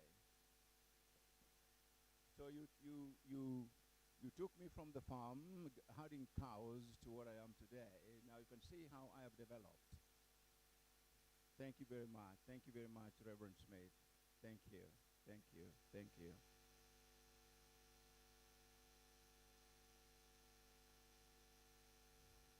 Now I'm here to talk about mobile-based apps in sign language. Here we are. We all have a mobile phone, and we are using this to create an app to include sign language. And what we have in here is all about information that can help inform the deaf people about sign language, or get information in an accessible language, sign language.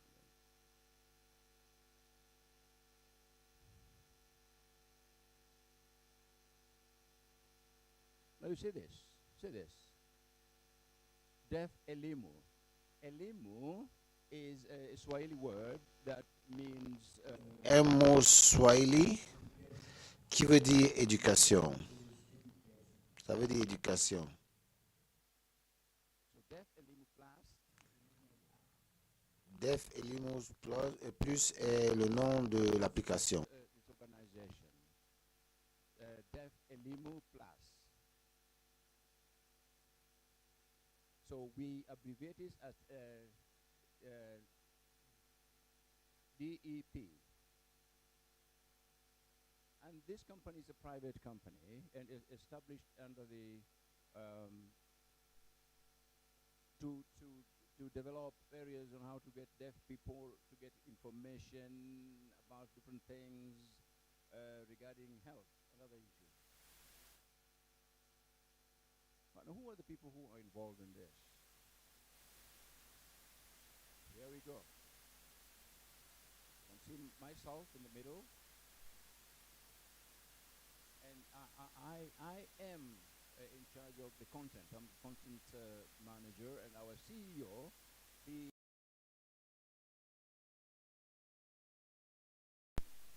so when we were done with school, he went to United States of America, and he studied there. And what did he study? He studied computer science. He studied computer science. So after the study, he focused on software development. So he became a software developer. He is a skilled.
Audible?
Okay. I talked. I gave you the story about the woman who went to hospital and came to me, and then we discussed that, and that's when the three of us came together to up the SHR app. So we had an advertisement in the newspaper,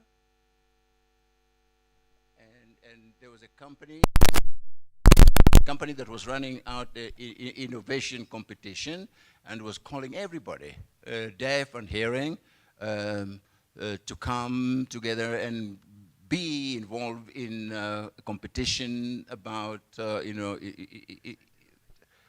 present innovative ideas, and whoever is, and how to write a proposal, right? And whoever,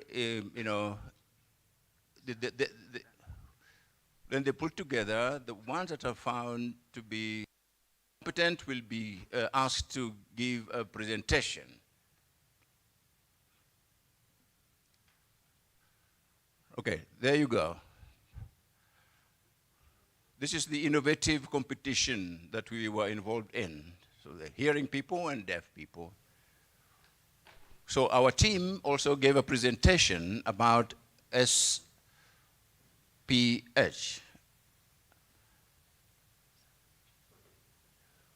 We were given a few minutes to present. It's about 30 minutes presentation. But later on, it was just 3 minutes, and that it was pretty quick. It was very fast. So they looked at, you can see the judges there, and they were looking at which one was the best idea, innovative ideas. So they chose four of us. And here we go. So the groups that won were here. So a deaf Elimu also won amongst the others. These were the winners. So as we were focusing on the deaf persons, and the others were focusing on the youth. So we went through a training program of how to write project proposals and look for funds, and how to use the funds. So we were given $10,000 each group to set up the company. Now the Sex Elimu Sign Language app, this is how it works, as you can see on that.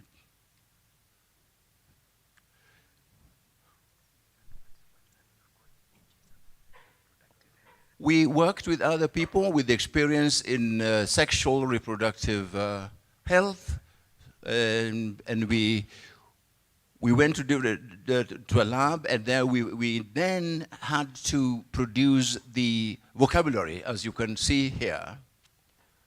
For example, when you have a word, for example, how how is HIV spread? So then we will use that, but we'll give a KSL, Kenyan Sign Language explanation. And then you'll go to the next word, for example, abortion. And next slide. So can you please click on the play, on go back, yeah, there. Can you click on the play button, please?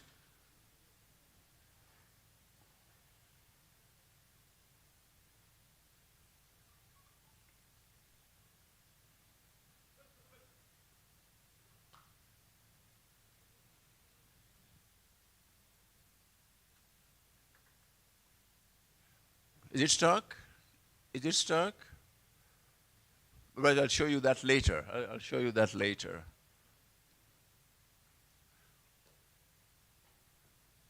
Now this, if it was playing, it will show you, how to, in sign language, how to use a condom.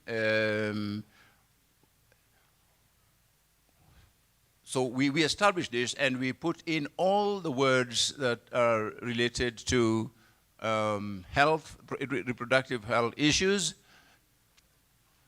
and then we'll involve that, and then we give it out to the consumers.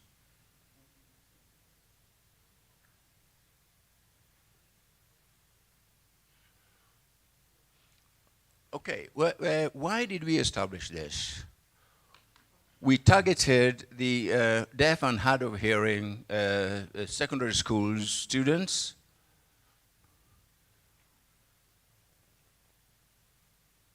These are the 3 areas that we targeted. But then how do we market our, what marketing channels did we use? We used Twitter, we use Facebook, Instagram to spread the news.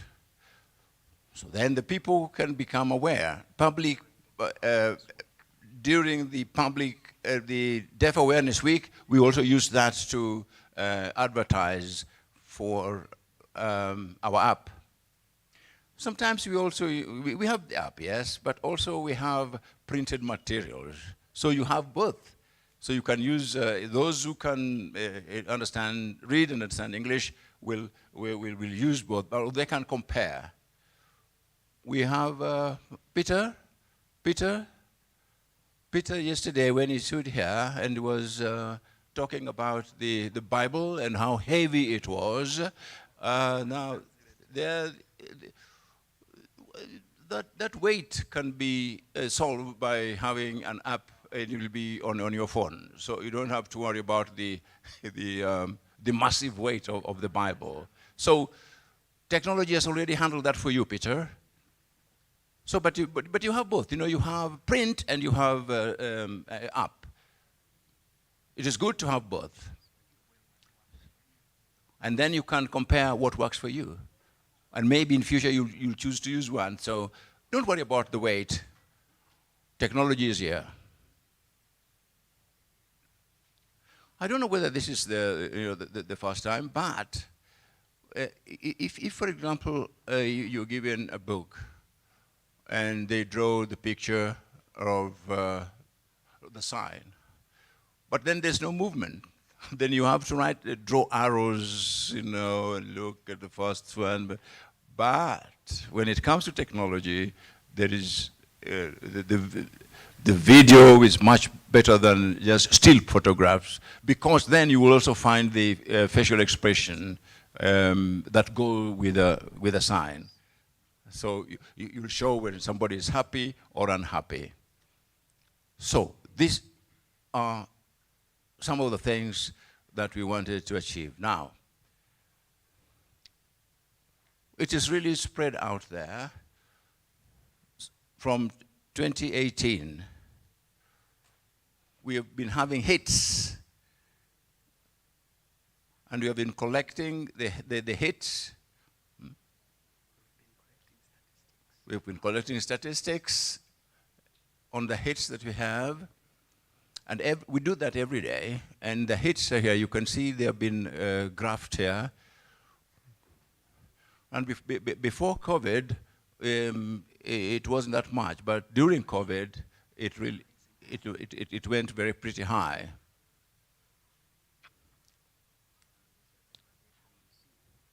And these are the results that you see. So we can see that it benefited the deaf people. So we are motivated much more to go on. And we're hopeful that it will help much more. But, yes, we have challenges, We have challenges. It's not easy. Funding is a problem. For example, one time, I went to visit a deaf school. Then I went to show them how the mobile works and all that.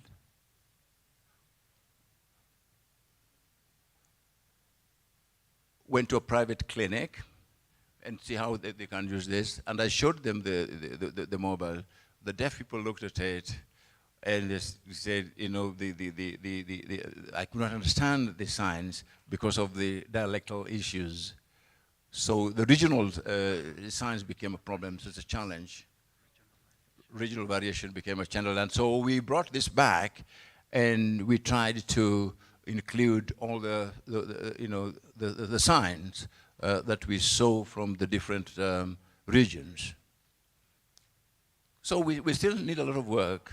There's a lot of work. And then we went to cultural beliefs as well. And in cultural beliefs, there's very sensitive issues. And talking about sexual reproductive health rights is not a common thing in some cultural beliefs. It's a sensitive matter. People don't want to talk about them in public, so they keep it private. So that's an area that's a challenge.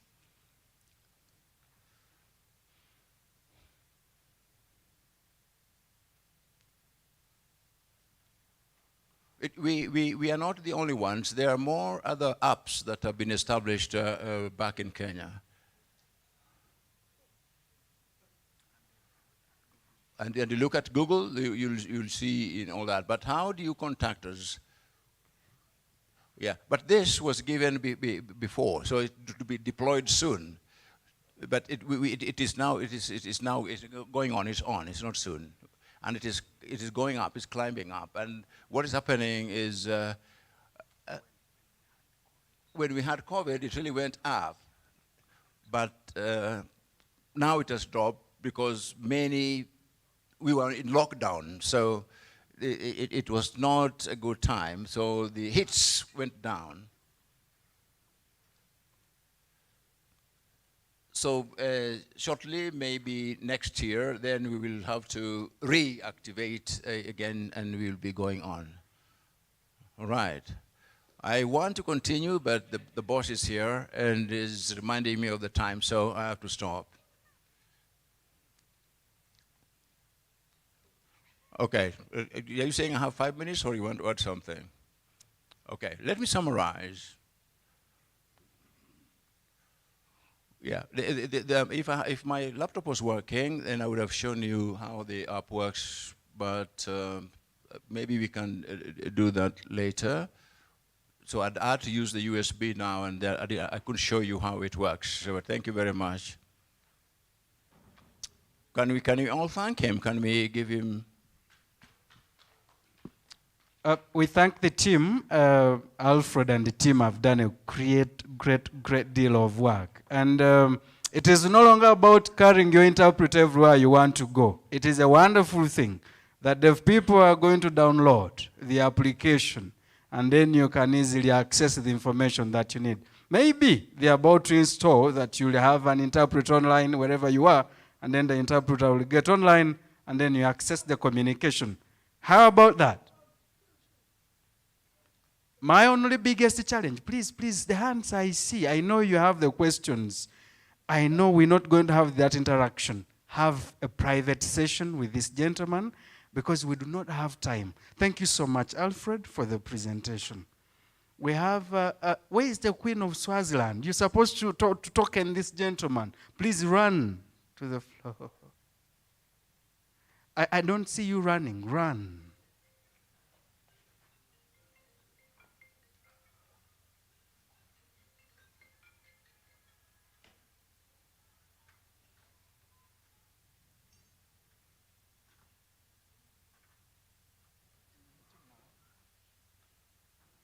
Thank you for the gift. Please endeavor to interact with the colleagues who really want to share with you. Thank you.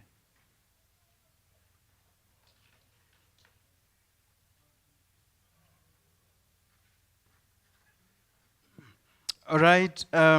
Once again, I need to remind you that the evaluation forms should be filled. The moment you're done, please send the forms to the secretariat. And before we go for our lunch break, you must have submitted and a group photo we're going to have. We really have more presentations and basically around sign language. We're having a presentation and a presenter from the University of South Africa, one of the universities here. And we're going to have the sharing, and you're most welcome to make the presentation.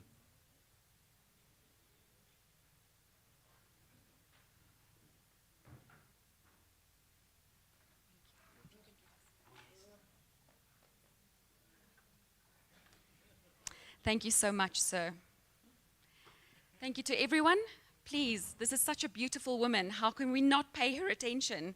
So it's very important, the topic that she's covering, and we'd like you to please pay attention. Thank you so much.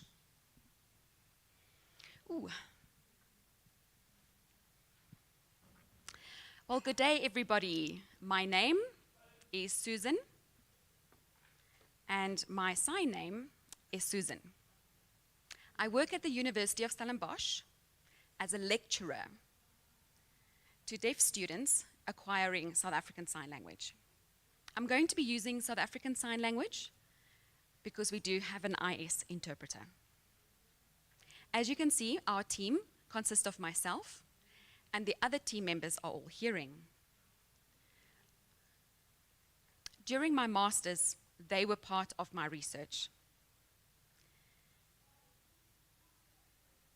This is our senior lecturer, Kate Huddleston. She was my supervisor, and Professor Anne Baker is from the University of Amsterdam in Holland.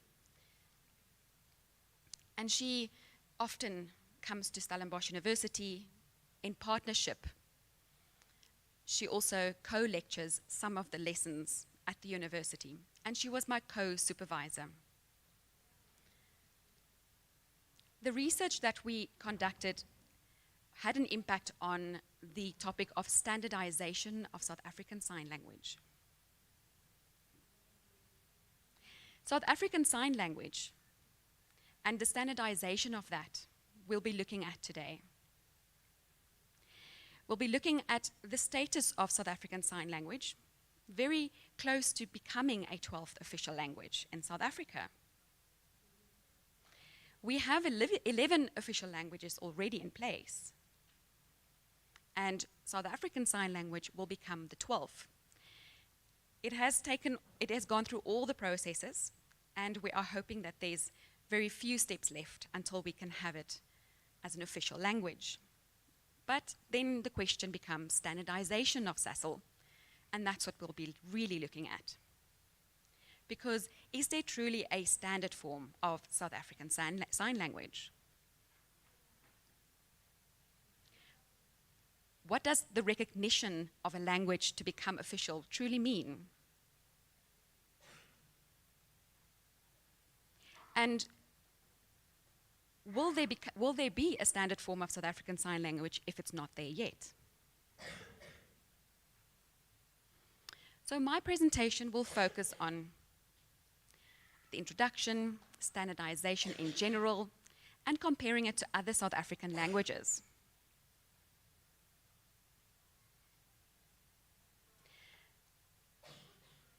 And then we'll talk about final remarks.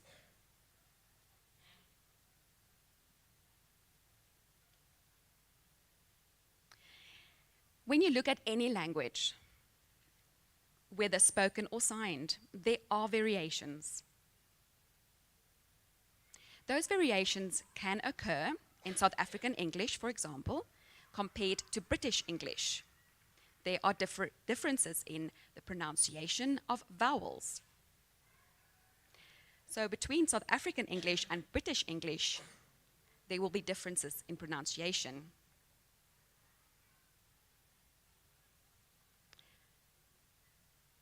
There's also variation in vocabulary. For example, in South African English, we talk about braai. That means a barbecue, right? But in British English, they don't even have this word in existence. Sorry, can you please go back? Thank you. There's also variation in grammar. For example, the progressive tense in South African English versus the British English. Making use of the ing form of a verb changes the meaning of the word. So in South African English, we would add the ing, making a word a verb, whereas British English would stick to the core of that word. So variation is related to several factors. It can be age between generations. There can be variations between the generations, also those between social class. There can be variation in the way they sign. Region is also another factor. Where people live, those areas have their own dialects. Next. So let's look at an example of isiZulu. I'm only using the one as an example, right? So when you look at isiZulu as a spoken language, it is the most spoken language in South Africa. Second most used is isiXhosa.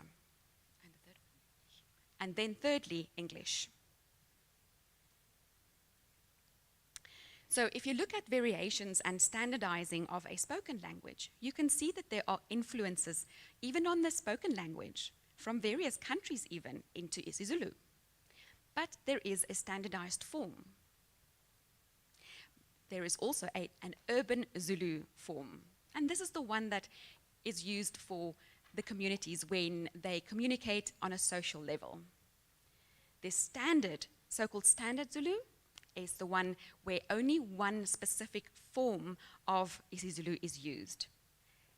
They only choose from all the variants one word that will be utilized in the formal capacity. However, when the community from the isiZulu culture come together, they would always make use of urban Zulu and use their own variations. By standardizing this specific spoken language, they were able to create dictionaries, and that dictionary could be used for, specifically, those who are learning the language as a second language, and also those who needed it for other formal purposes. Next, please. The other example is isiXhosa. Here we have several varieties within the language. And what has occurred in the past was that people from outside, from religious groups, would come in, a missionary, set up a school, and only choose one form of isiXhosa, even though there are several variations.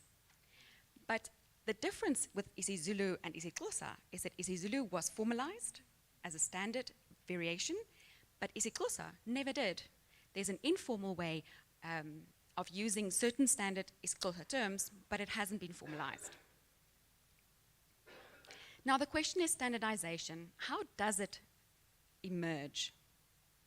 It can follow a natural process happening from within the community, but there's also the process being imposed on a language group.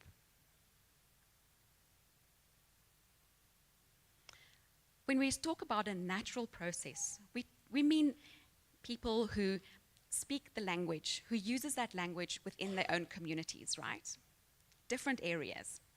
And then when they come together, from the different areas into one place, they are now exposed to those variations from other areas.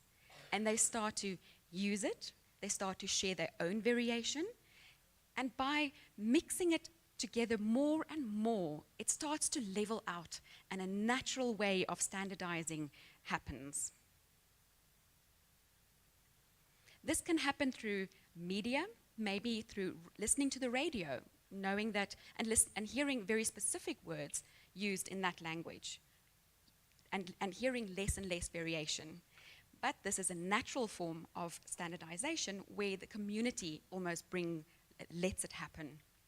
The common form is frequently used in written language, though. And this is very much a bottom-up process. Those variations are then part of the community, and they are the ones that drive the standardization process. And that's the natural process, right? No? Yes. Then there's also the imposed process, and this is the one that is prescriptive. This is often from a top to bottom approach. Sorry, let me just go back a few steps. If you look at, for example, 300 years ago in France, they had established an Academy of French. And you can see on the screen, it is written in French, the name of the academy. This academy had established very clear criteria, very clear terms that will be used as a standard French variation. Even though France, being a country, they have regions where there are variations used, variations of French spoken, right? But this academy had gone, no, we have decided for this country, there will be no variation. This will forever be the official standard form of French. And if you go to a university or to a school, this standard form will be used. And the community didn't have an input. So that was top to bottom approach. But often there's a reason why this approach is used. Because if we look at education, it's easier if everyone learns the same variation, right? It simplifies education. And it makes it easier for the children to read, to learn, as well as for any adults who want to learn it. And sometimes this can also create a cultural unity.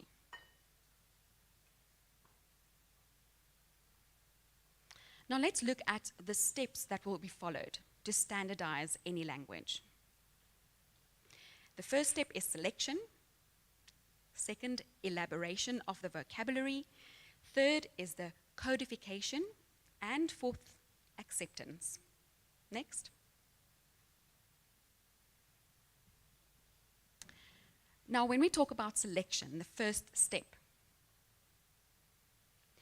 you have in front of you a multitude of variations.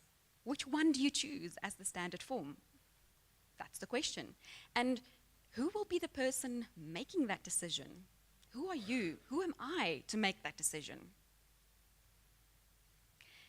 So what I'm trying to say is that by selecting a specific variation or variant of that language and not selecting the other variations of that specific term, it means that you are now excluding those who are using the other forms, the other variants of that specific term. And they go, but why do you choose that one? What about my variant? Is mine not important? So it's important to have that connection with the community, indicating why that specific term is selected or that variant is selected. Also to understand that it doesn't make any of the other variants less prestigious. The second step is about elaboration, growing that vocabulary that doesn't exist yet.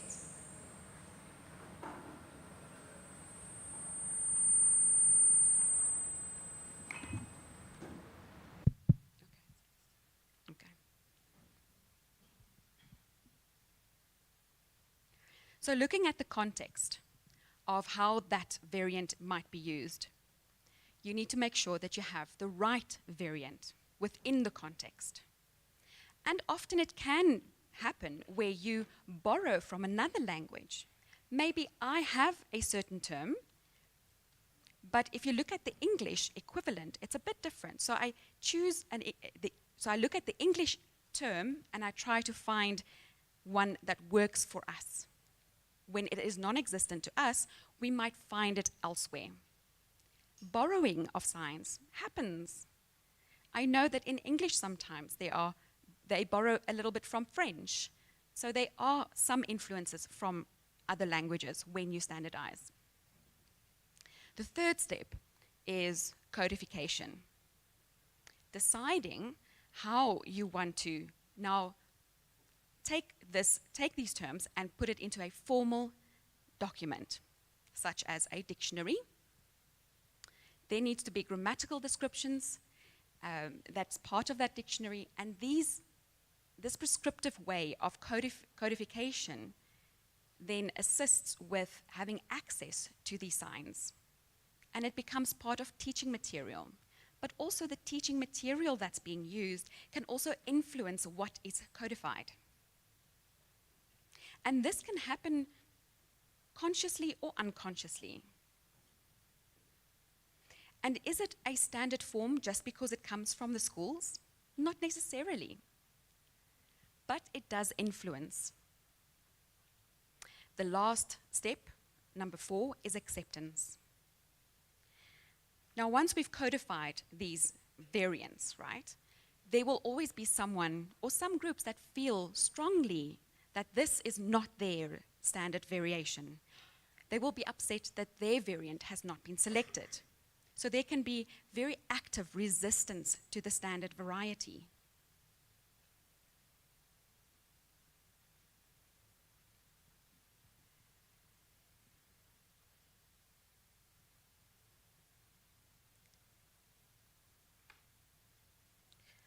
So the language from different places, like in Holland, there is a central place, one place.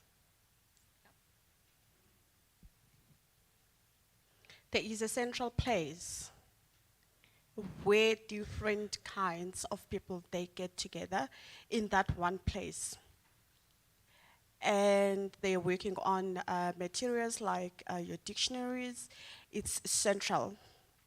You develop the dictionaries from different places and you take them to that central place. It's only one place. But that happens only in Netherlands. We do not have that in South Africa. So the development happens by different people. So we need to see the signs that are there and you decide on the variant that you're deciding on, and then they make that an official Netherlands sign language. And it is standardized. When it's central, it's run in one place, not in different places. This is how the Dutch approached it.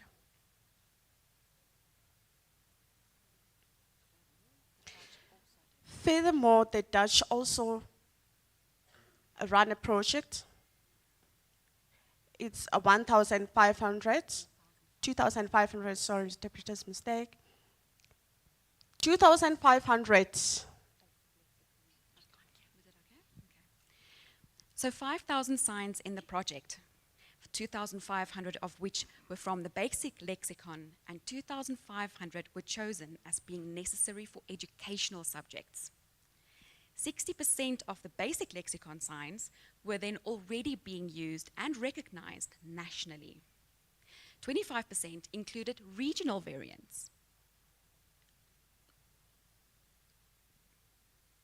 This project for the Netherlands was then involved different linguists, deaf teachers of NGT, as well as the deaf community. And they all worked together to make the selection so that a standard form of the sign language could be created. The group also developed a specific set of criteria to make sure that they follow the rules when they make those selections. And the most widely used sign would be either selected, or they would decide, no, we'd rather avoid signs that contain fingerspelling. These are some examples of criteria that they would put into place. For example, a sign, an initialized sign, is to use the I for industry or the P for priest. Those were the signs that they then deliberately avoided and would rather choose a sign that was coming from the deaf community but without the initialized component. The outcome of that project for NGT was that regional variants were clearly still being used, irrespective of the standardized version that has now been created. So they were not being oppressed. And now there are 16,000 signs in the online dictionary, where we started with 5,000. So the standard lexicon is generally accepted.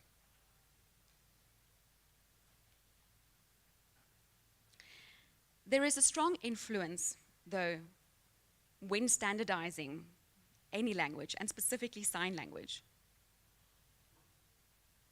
We have to have projects that expand the lexicon. We have to have dictionaries where we can codify what we have seen. And we need to have descriptions of grammar. All of this is important for standardizing a language. Now here we have an example of a subject, and this subject is biology or science. And the sign wasn't existent in NGT yet, so they decided to borrow from BSL.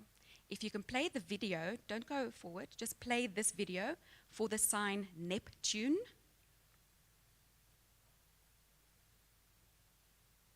So this is now a new sign for NGT.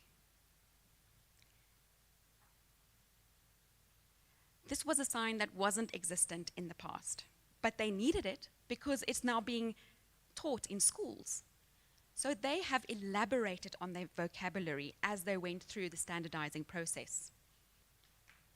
And remember, we said dictionaries are very important because we need to codify the terms that we have selected.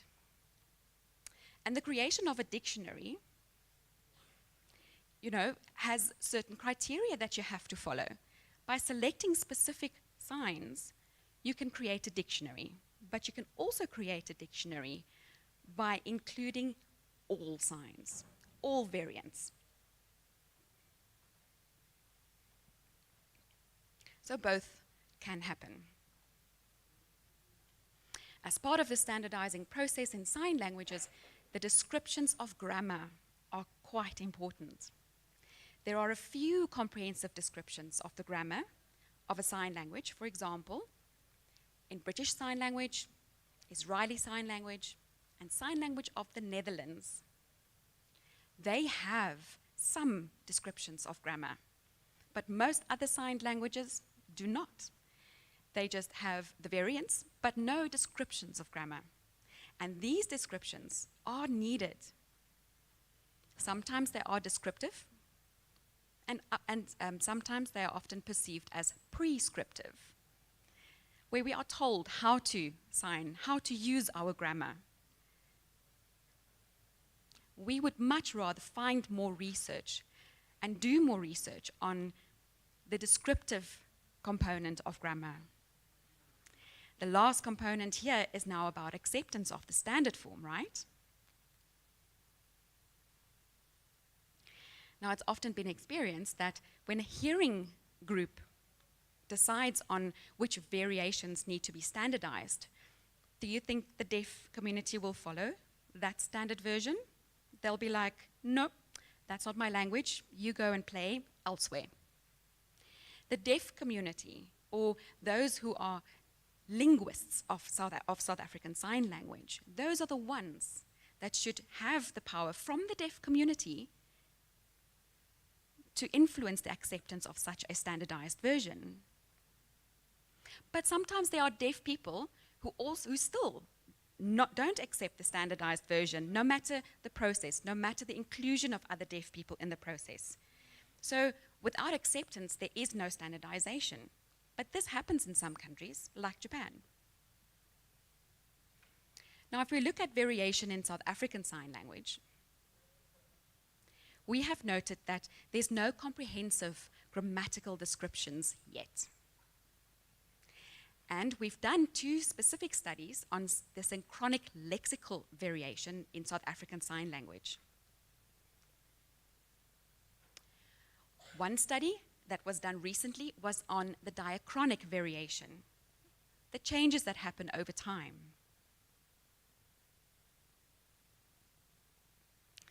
If we go way back to 1994, there was a study that indicated considerable synchronic variation. 2,500 signs were collected across 11 regions.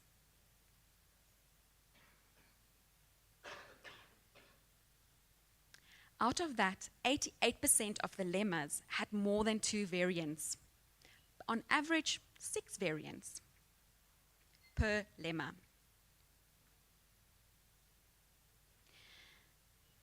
Yeah, I would say it's 6 or 5, yes. Oh, sorry, can you please go back one slide? You went a little bit too fast there. Okay.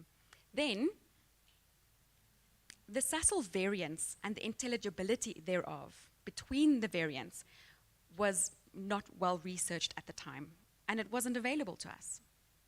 In 2020, another study had indicated synchronic variation was linked possibly to schools.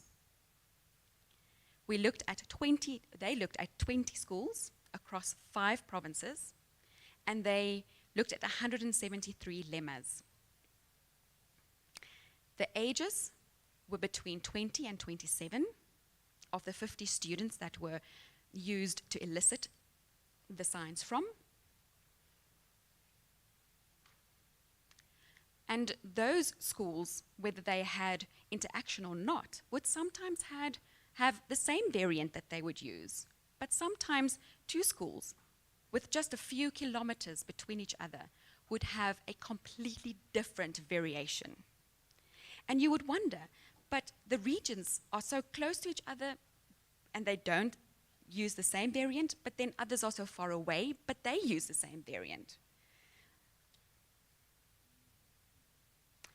Now, here is an example of an Eastern Cape school sign for sit.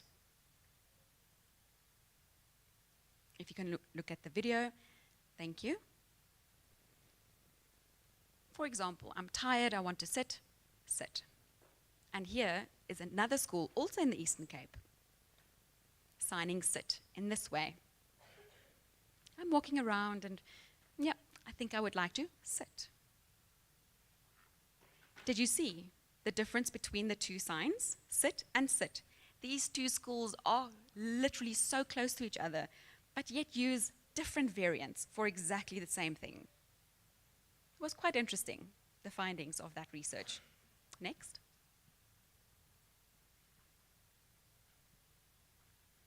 There was also research done in 2021 on the diachronic variation, and that was my research. Looking at the various generations and how signs had changed, I looked at one specific school and then looked at the various age groups from within that community. I looked at the groups 8 to 10 years old. The second group was aged 16 to 18. The third group, 23 to 29. And the fourth group, between 42 and 68 years. We used 52 lemmas.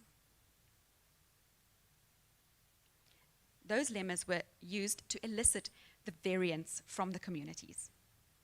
And we found only 29% of the lemmas overlapped between the youngest and the oldest groups. So that would be group 1 and group 4.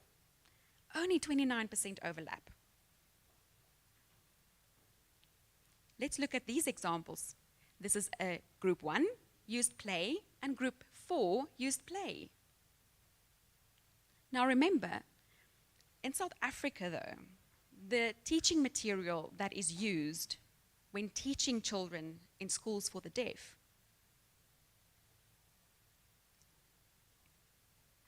The children access that information, and the question is, when they receive new signs from the teacher, from the material, will they change their own variant?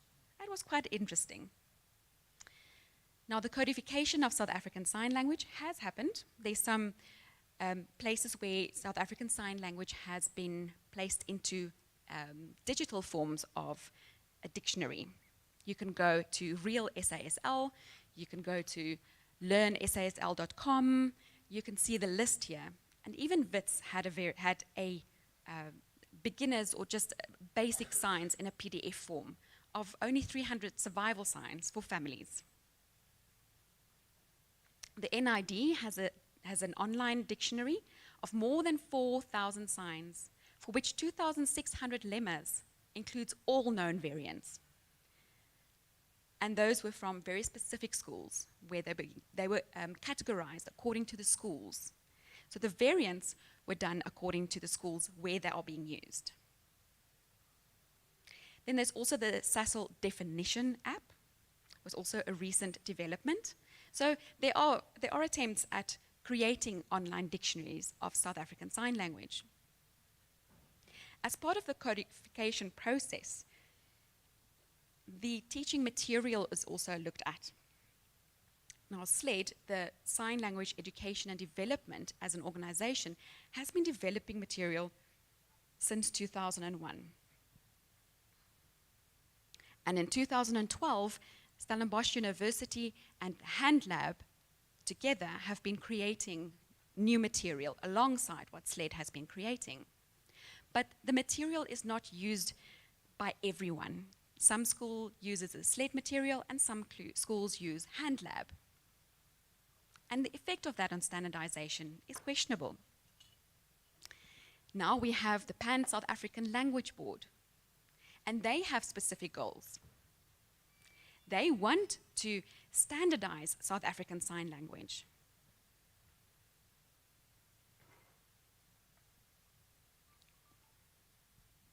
They feel strongly that schools in the education system, that deaf children need one standard variant of South African Sign Language, but also when teachers are trained and interpreters are trained.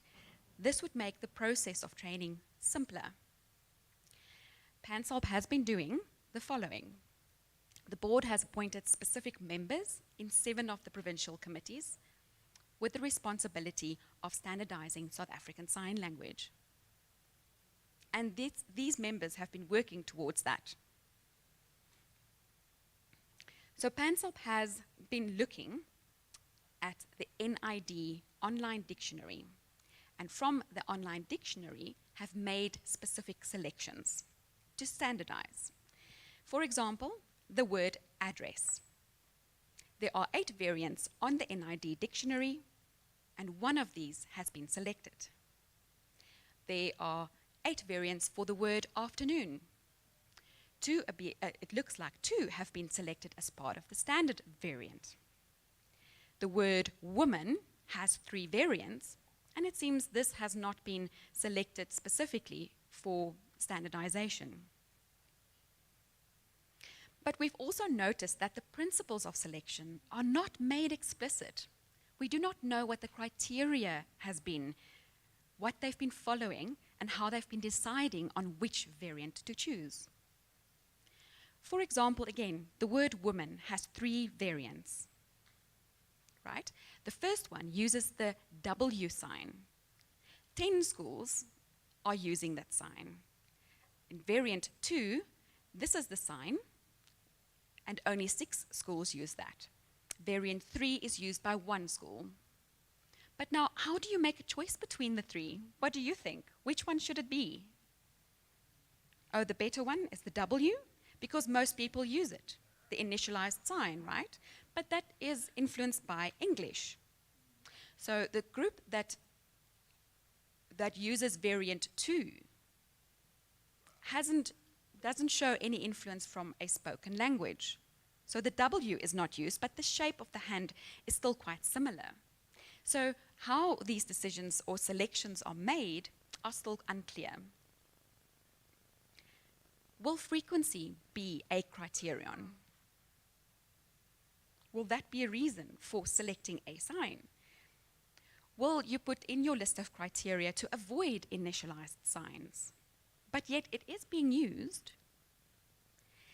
However, it's important to remember that when we decide to select one specific variant, it does not mean that we push any of the other variants away and not recognize it. We still recognize that. But it has been found in research that initialized signs did disappear over time as deaf people naturally started developing their own standard variation. And the deaf people had taken on that process very naturally. So remember that there is a little bit of research on that. So my final remarks would be, natural standardization will happen with time. Now remember when I said when you, as a community, come together, it almost levels out.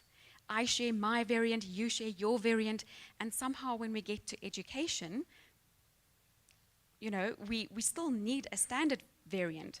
The natural process takes a lot of time, but by enforcing the standardization process and making it happen sooner rather than later, that will have a positive impact on education.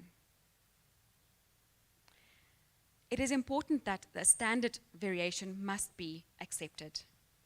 It's easier to train interpreters on a standardized variant because it makes it easier to learn the signs while becoming an interpreter.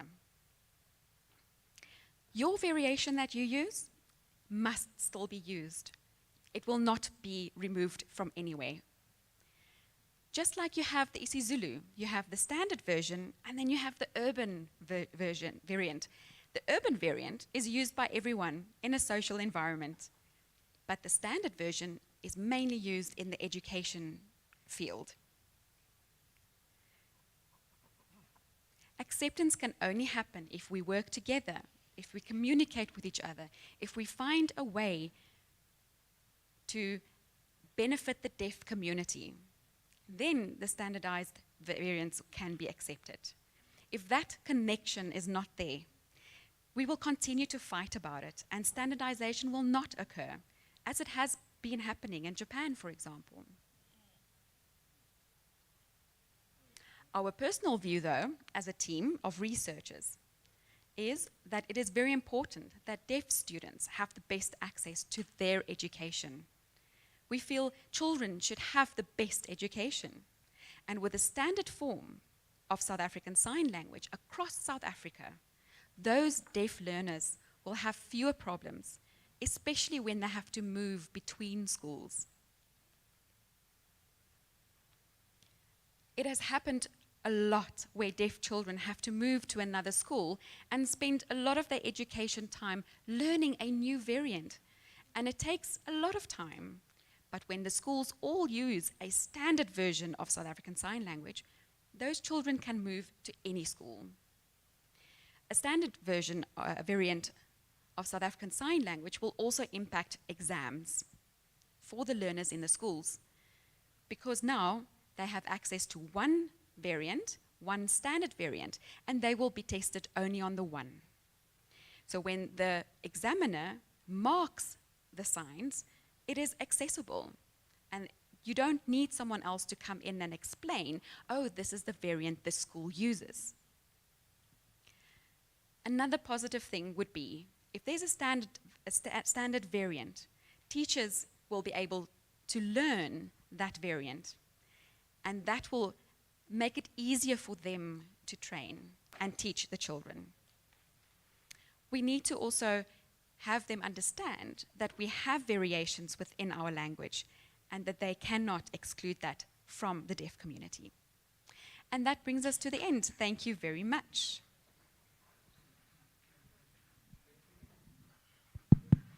We need to appreciate the presenter. Thank you, thank you, thank you very much. Again and again and again.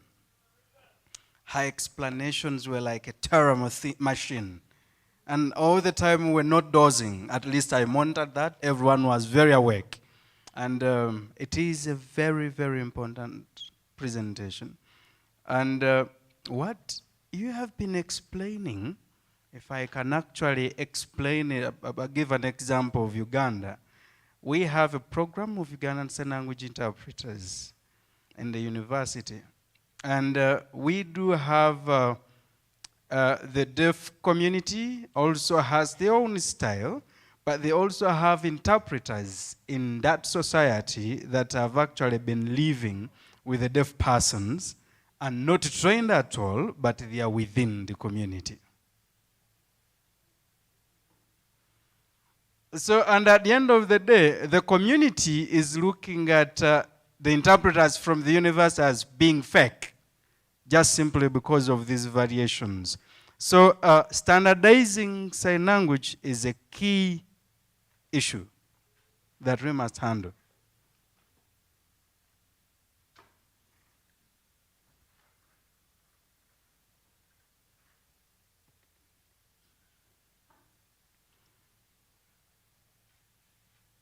I think the presentation was good.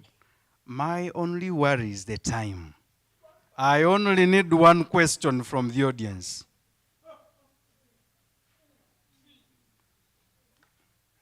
No.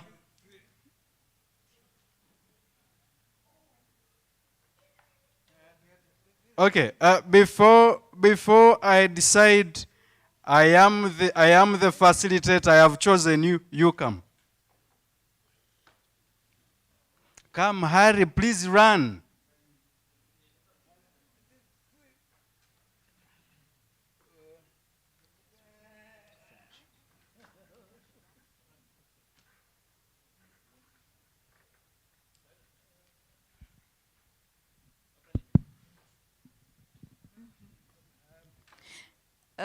Merci au professeur.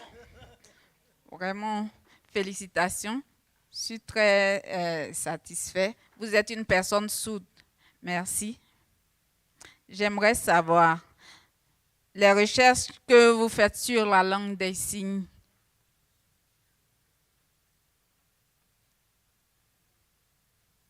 Dans mon pays,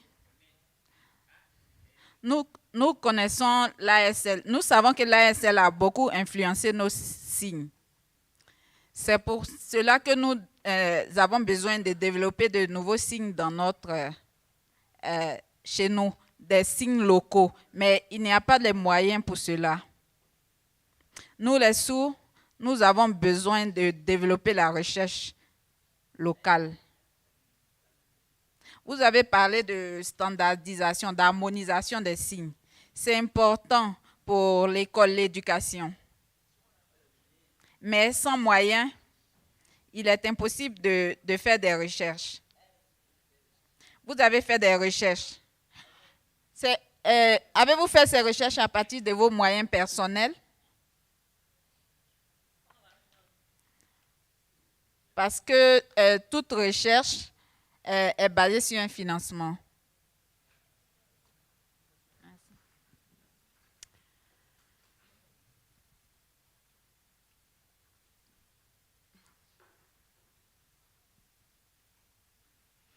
Okay.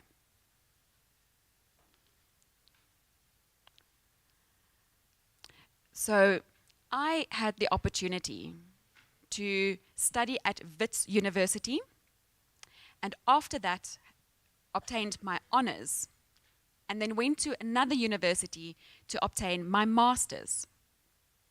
I'm working at a university, and I'm working under a supervisor who is hearing, but she supervised the information. I was the one who went out to the deaf community to elicit all the information I required to collect the data that I needed to create my research and my thesis. However, certain governments or associations, those are the places that you need to go to fight and really advocate for what you need. South African Sign Language, it's becoming official. It's not there yet, but we have been fighting for so many years already. It's not something that happened very quickly. Just like PANSALP, this is a type of organization that you could maybe look at creating in your country, because that is a government organization, but that protects your languages for you and fights the government. Did I answer your question? Yes. Thank you so much, Susan, for the explanation offered. I had actually forgotten something to let you know, that Susan is one of the few deaf South Africans I admire, I respect, because as I stand here to facilitate, she taught me the facilitation skills. We must appreciate Susan. And so I cannot really just let her go without a token of appreciation. Thank you, Susan, for accepting. Thank you. Thank you. All right, thank you.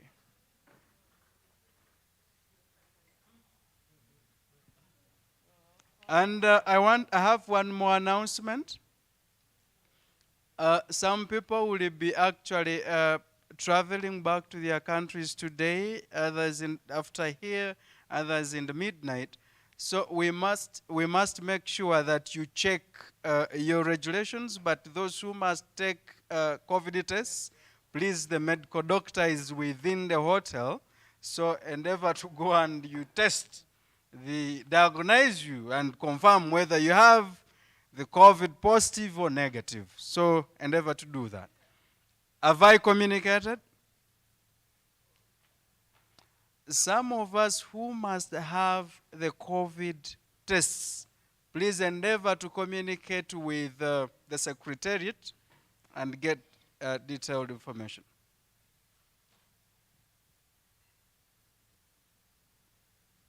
The facilitation is still on, and we have many presenters. Unfortunately, we are fighting with time as well.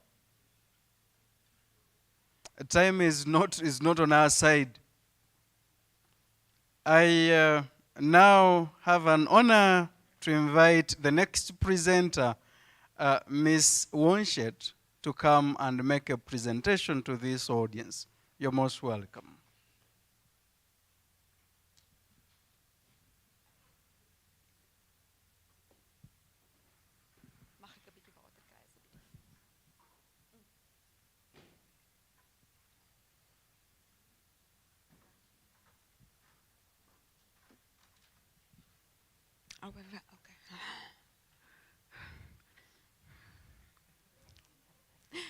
Okay, great.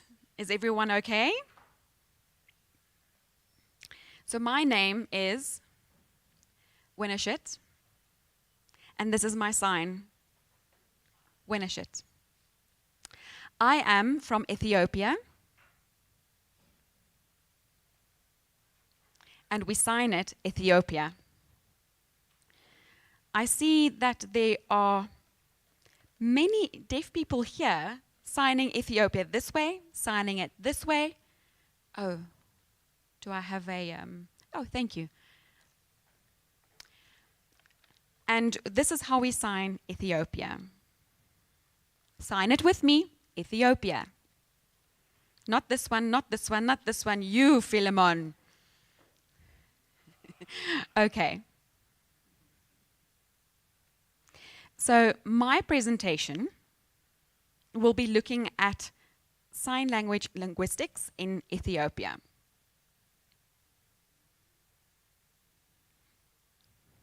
First, I'm going to give you some background on Ethiopia as a country, Ethiopian Sign Language, and then more specifically, my research at the university, which I am doing towards my PhD.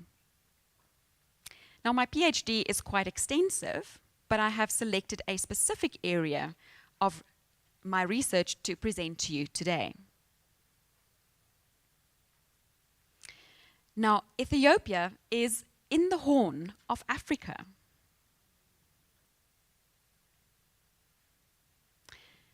The current population of Ethiopia is 122 million. 122 million. And this is from the United Nations data from 2022. And the deaf population of Ethiopia is 3.5 million. And that's from the Central Statistics Agency of Ethiopia.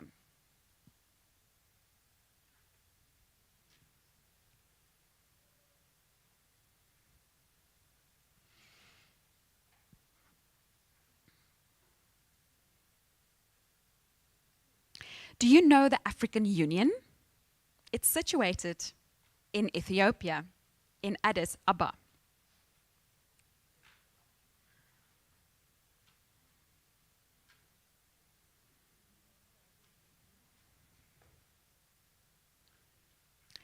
Now, Ethiopian Sign Language, and a bit of history on that.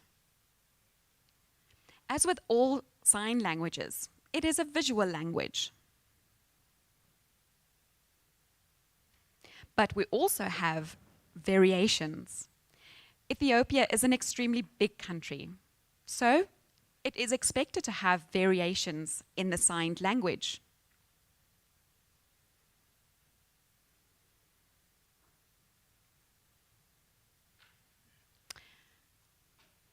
But Ethiopian Sign Language, with its variants,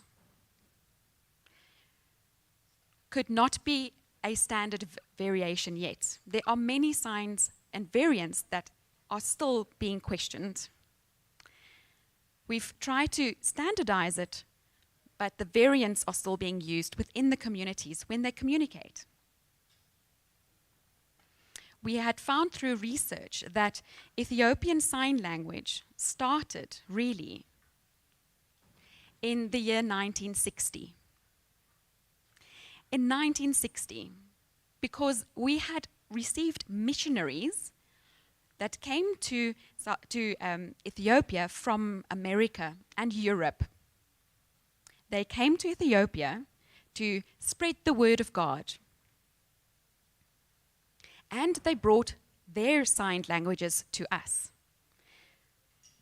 And this is what the research has shown when sign language started in Ethiopia. But honestly, deaf people had existed long before 1960. They unfortunately stayed at home, some of them, but many of them had already established a form of communicating through a signed language. And if you look at the Ghanaian deaf, they have some signs that they use. Oh, can I get your attention, please?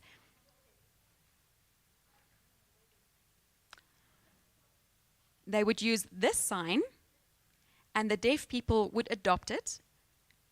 And we had used it as a deaf community long before 1960. And then when the missionaries came, it changed. They were teaching us as if we had known nothing.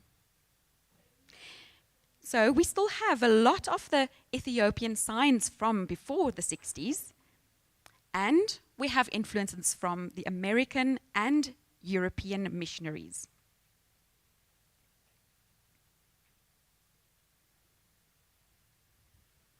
Now, when the missionaries arrived in our country, they mainly wanted to open schools for the deaf.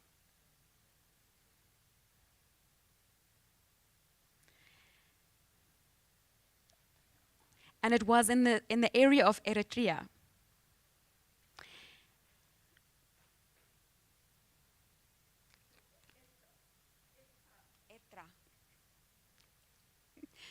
So Ethiopia and Eritrea had a good relationship at some point, but after a war, the two countries were were in a war with each other and conflict.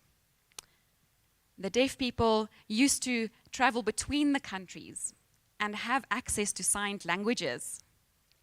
But now the missionaries coming to our country, they brought ASL. And this became the main signed language variant used in education. which means that a lot of our Ethiopian Sign Language became that of American Sign Language. A little bit of a mix here and there, but a lot of American Sign Language. And I think in East Africa, you will find a lot of ASL being used. It's not 100% ASL. You can't really say it's 100% ASL, but the basics and almost the foundation of our signed language is now based on ASL.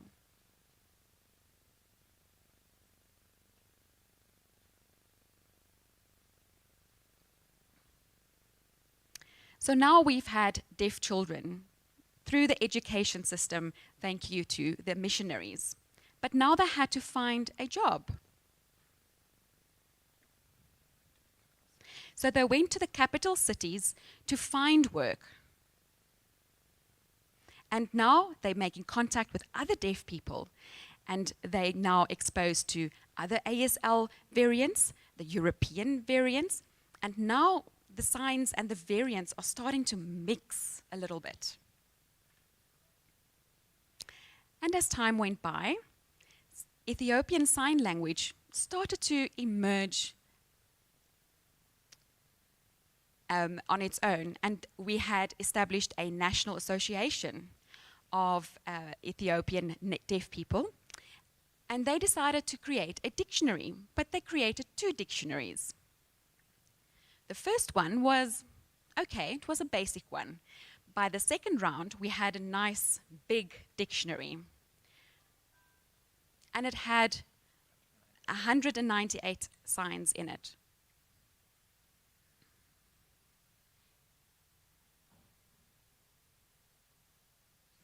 But we found that if you wanted to research your language, you needed a dictionary to work from. You needed something on record, something that was documented. And because we hadn't had anything, we couldn't do any research, and they realized we needed to create a dictionary. And this opened the door for us to now research our own language. We needed to know what Ethiopian Sign Language really was. And we could create a record of our language to be researched in future. We also looked at phonology of Ethiopian Sign Language. We looked at the morphology of Ethiopian Sign Language. So all the linguistic components of a signed language, we were able to research. This was done by some deaf individuals, but also some hearing individuals, and some of them were even interpreters. So research has been happening, but phonology and morphology and the linguistics and the semantics of our language hasn't really been researched enough. So my master's degree, which has now led to my PhD, is following what semantics there are. What are the links? So my research started there. I'd like to share with you one specific topic of my research, and that is the topic of antonymy. Now, antonymy means the opposite. The opposite. So it's one word, and then the next word is the literal opposite of that. So antonymy refers to a word that has the opposite meaning of another word. For example, the word big and the word small. The word happy and the word sad.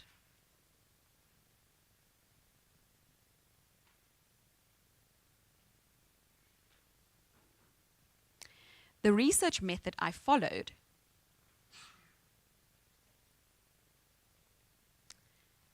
for my research was to look at both male and female deaf individuals. And I had approached 12 deaf individuals. 6 were from from Addis Ababa, and 6 were from more further away, so geographically quite removed from each other. I wanted this to happen because we have deaf people in rural areas. When they grow up, they come to the cities to find jobs. So we have a lot of deaf people in the city, and sign language is evolving and growing in the city. But if you look at the rural areas, you have a deaf school, for example, where the children go to learn, sleep, and eat, and they live in the same space forever, for a very long time. And I have visited these institutions, and it's beautiful. And the hearing teachers are able to sign pretty well. They have very good communication between the hearing teachers and the deaf children. And the deaf children have a beautiful variant that they use to communicate with each other. So I decided these were the 2 groups that I needed to approach to be part of my research, from whom I would elicit my data. Half were female and half were male. So I used a video recorder, and I looked at a spoken language. I would print the words, give it on a piece of paper to the participants, and I asked them to complete a survey.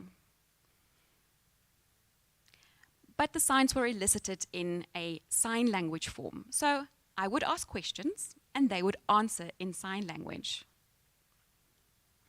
I used ELAN, E-L-A-N, an online research software to help me analyze the dialogue from those deaf individuals on the video. It was a lot of hard work. That kind of analysis takes a lot of time. And I also made use of observing the schools as a research method to see how the children would sign to each other. And I literally sat there and I observed how they would communicate and talk to each other. And this was also part of my research, because remember when Susan said in her presentation, you cannot have one person deciding which variant must be standardized. It needs to come from the deaf community. So I had a similar approach.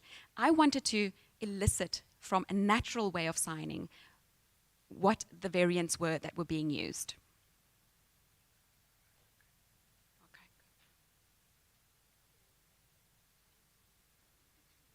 So remember when I mentioned the 2 dictionaries? These 2 dictionaries were extremely important because they contained the signing that I needed to refer to. And I used signs from the dictionary, or both dictionaries.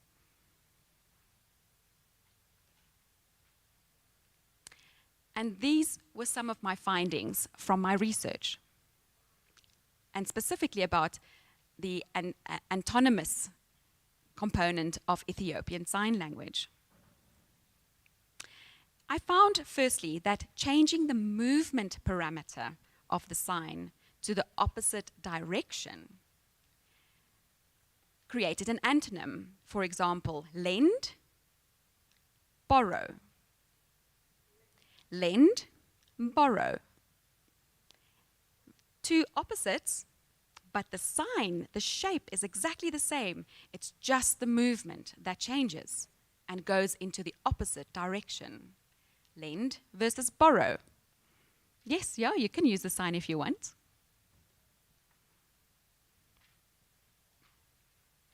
Let's look at these 2 opposites. Evening, evening versus morning. The hand shape is the same, but the movement is the opposite. Morning, evening.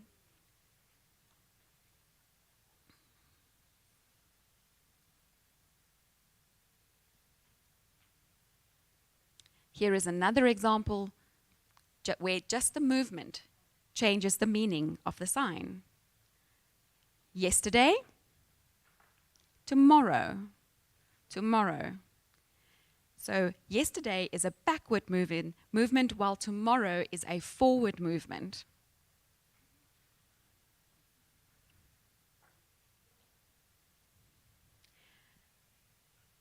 Closed, open. Do you see? Literally the opposite direction. Open and closed.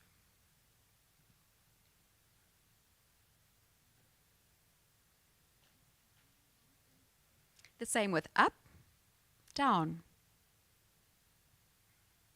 Now you will see that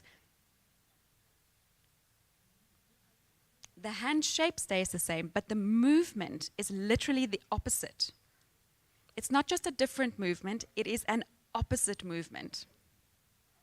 And that is an antonym, and that's how antonyms work.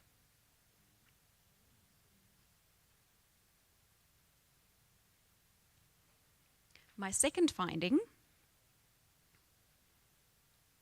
so we've looked at the movement, was my first finding, the movement that goes literally in the opposite direction. Now we have the orientation that changes. Now this parameter changes and also creates an antonym. This is good, look at the hand, good. So the opposite would be bad, which means the orientation of the palm changes the meaning of the word and gives you an antonym. An open hand is good, and the hand down, or the palm facing downwards, is bad.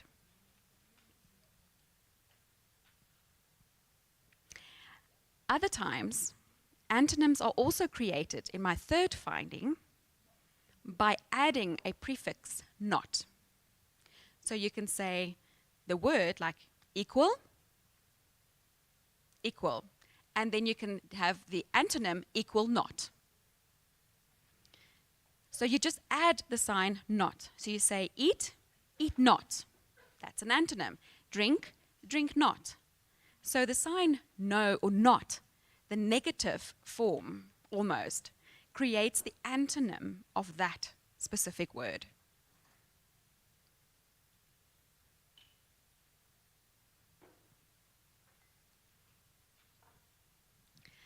But then I also found in my fourth finding that there were no formological relation to creating a specific antonym. And you find it in spoken languages as well.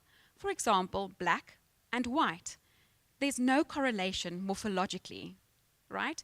It's black, black, and white.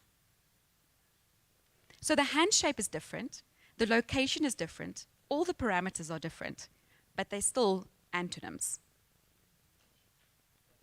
And the same can be said for the word live and death.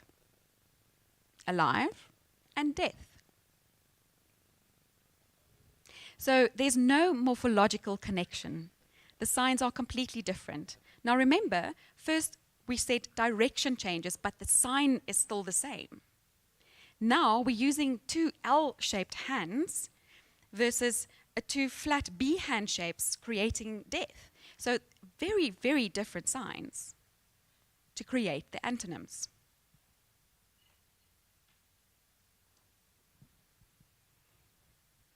Now, in my conclusion, I found that antonymy,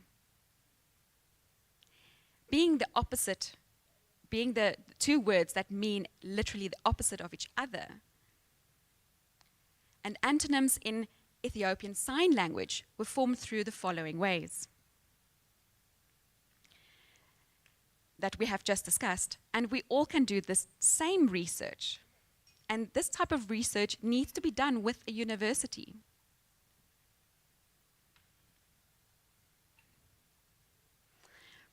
And finding out how we create those antonymous signs, we said we will look at direction, right? The movement, the direction of the sign changes. The orientation of the sign changes, even though the sign, the hand shapes are still very similar, or exactly the same. And then we also have those who have the addition of a word not. So you would still sign the word alive, or rather, you could still sign the word equal and then say equal not to create the antonym. So making use of a prefix of not also creates an antonym. And also where there's no morphological connection, that can also create the antonym. And that's my last slide. Thank you. No. There's no need to rush off. Come on. Just hang on a bit. Let's all say thank you. Thank you to our presenter.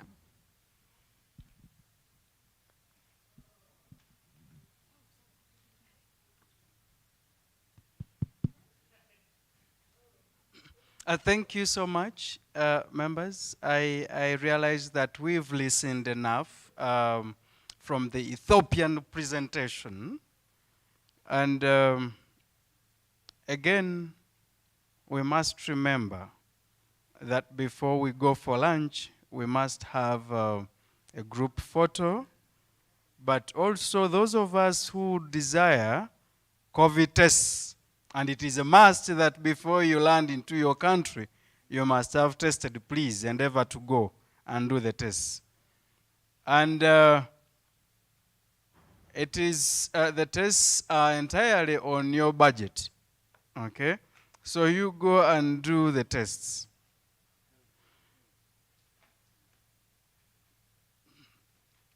Do we really have questions for our sister?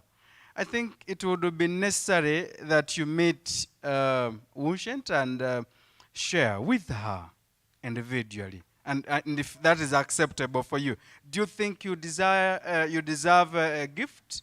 I think yes. Please present the token.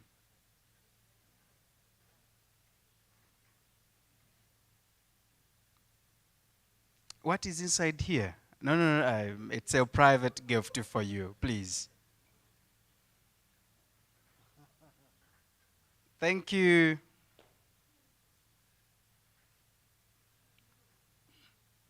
I think we now spend off the next minutes to go and please don't overload the plate as we go for lunch, but we need to go and have lunch break.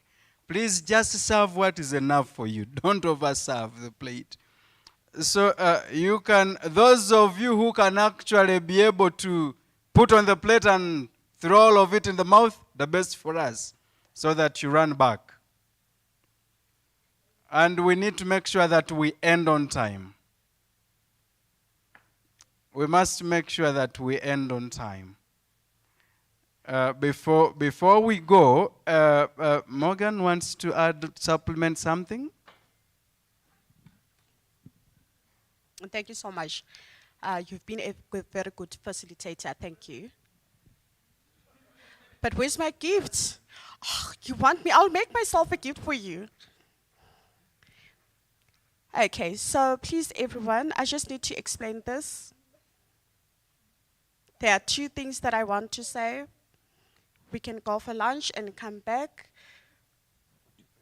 There are two more presentations. Do you want us to do them now before we go for lunch, or you want us to go for lunch and come back and do the last two presentations? Which one would you prefer? Presentations, and then we are done, then we go for lunch, isn't it? It's just two more presentations, okay? Is it okay? Are you happy? Yes? Okay. Okay. So now we will continue with our program, which means then when you are done with your facilitation, then we are going to change. No, but then I don't really have. Members, what do you think if I continue with the facilitation? What do you think? But I accept you to hand over the power to the next facilitator. You're most welcome. My brother, come and take over the floor.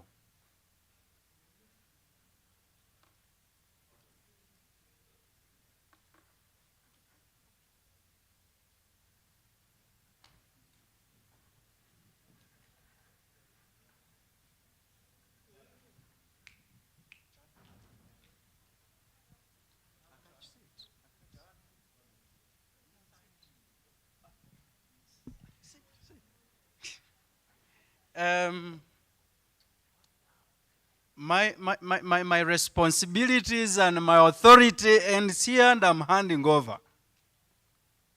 Please endeavor to accept the responsibilities of others, but don't accept corruption. Don't allow bribery. Leadership does not allow us to do that.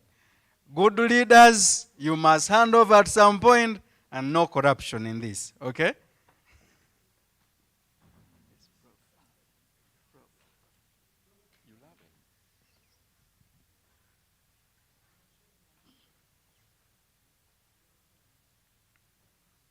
Thank you, Edgar, from Uganda. Your country is it's not a really beautiful country. It's a hilly country, but thank you that you've done a great job. And I want us to make sure that we manage the time. And Candice, thank you for this opportunity. We have a presenter from Tanzania.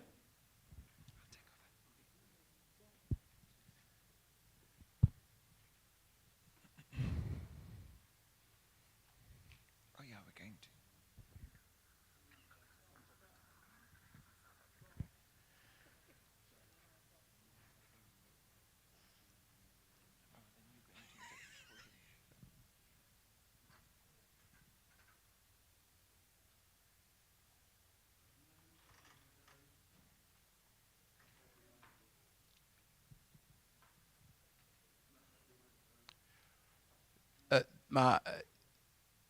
The slides, please.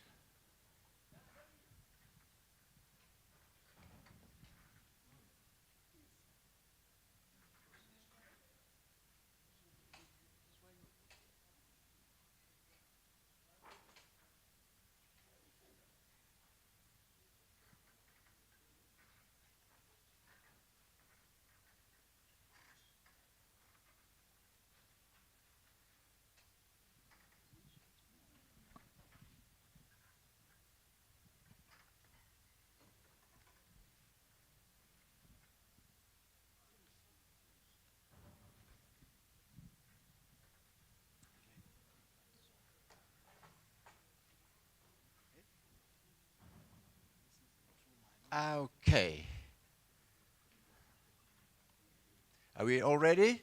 Are we all ready? All right. I'm really happy to be standing here in front of you today. And at the same time, I'm very excited to have met all of you. And I am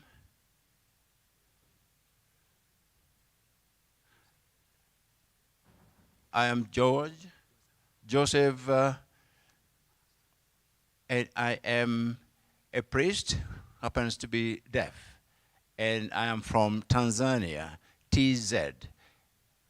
Now, the topic that I'm going to talk about today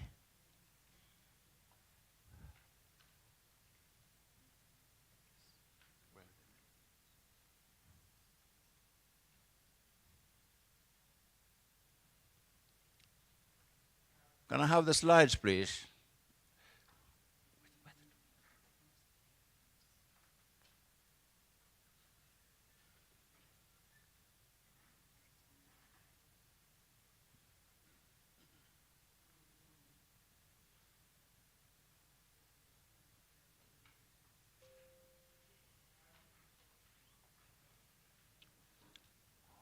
All right, good people. This is my topic. A new way to reach the deaf blind.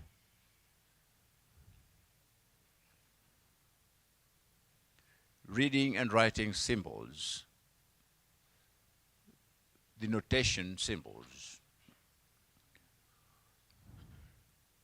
And why do we have to look at this?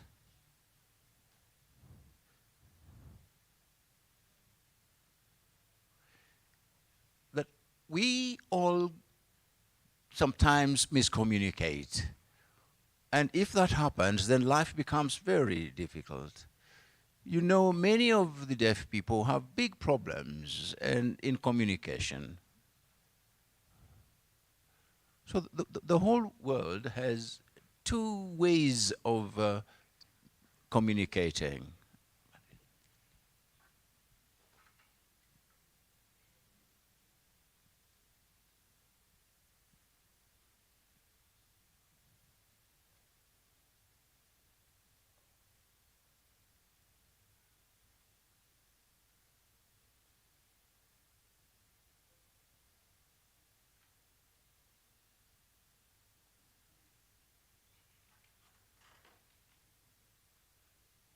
The two main types of communication, we have the verbal, which then involves, speaking, and you can hear it, listen to it. And then we have the written communication. Now, with the verbal communication can include telephoning also. And for writing, we can contact each other through writing. So for the deaf people, they can't hear. So how do they communicate? They can't hear, neither can they enunciate words. So the verbal communication changes to sign language.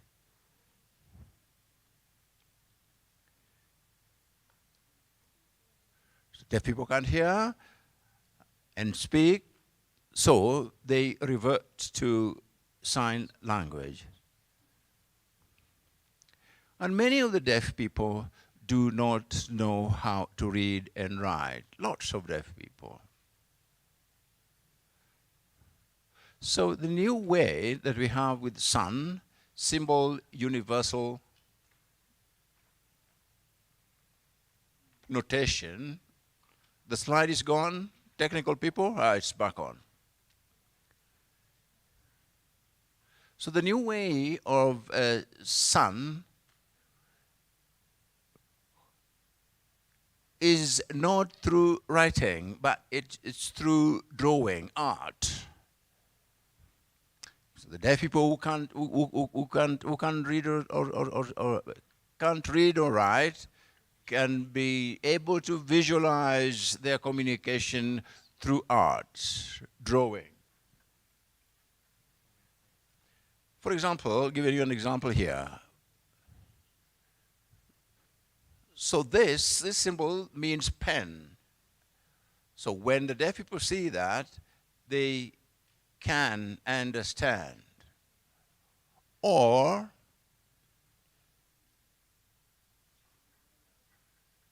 the next symbol, the three sticks, which one is this? What does it represent? It represents a person. When we look at these symbols, we are not reading. We are looking at the representation and we are appreciating art. Do you understand this? So this is based on photographs and drawing. So this means then also the deaf-blind can understand.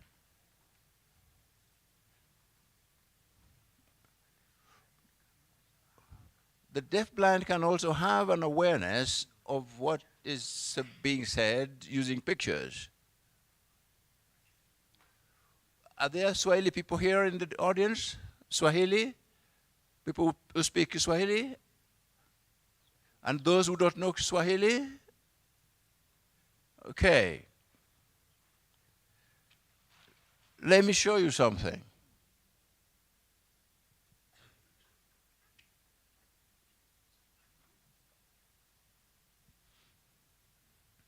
Okay, who knows the meaning of what I've just written? Nobody. Oh, there's one. There's a lady at the back who knows this, but many of us do not know this word. But in the sun system, we will use this symbol. Now,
to our seats. It is time to start again.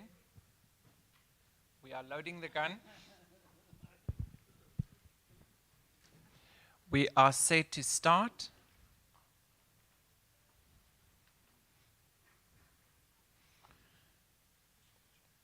Which presentation? Is your presentation ready? Wonderful.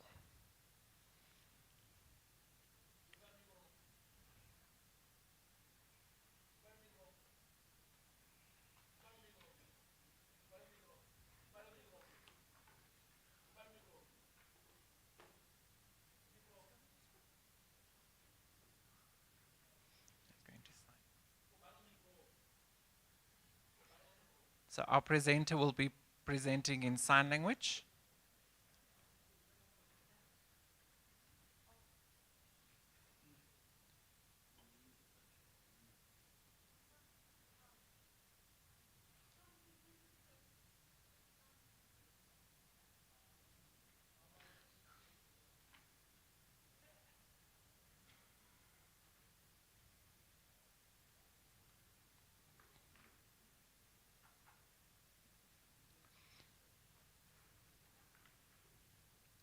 Okay, I'm getting ready. There we go. We started. Thank you very much. Good afternoon, everyone. We're going to start.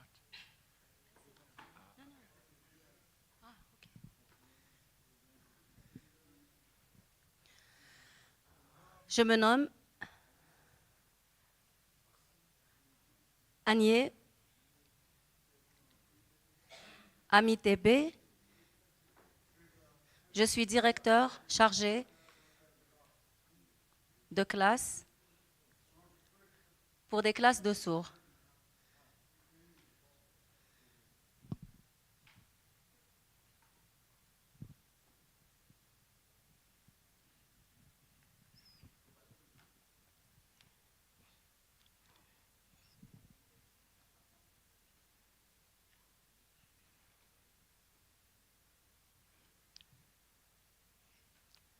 Je suis directeur et chargé de classe à l'école inclusive pour les sourds Tchatcha Denis en Iran à la conférence de DEAFNET Africa. L'auteur de ma présentation est M. Agoniki et d'autres comme là. Il est le fondateur de l'école inclusive pour les sourds Tchatcha Denis en Iran. A pour thème éducation et formation professionnelle des sourds.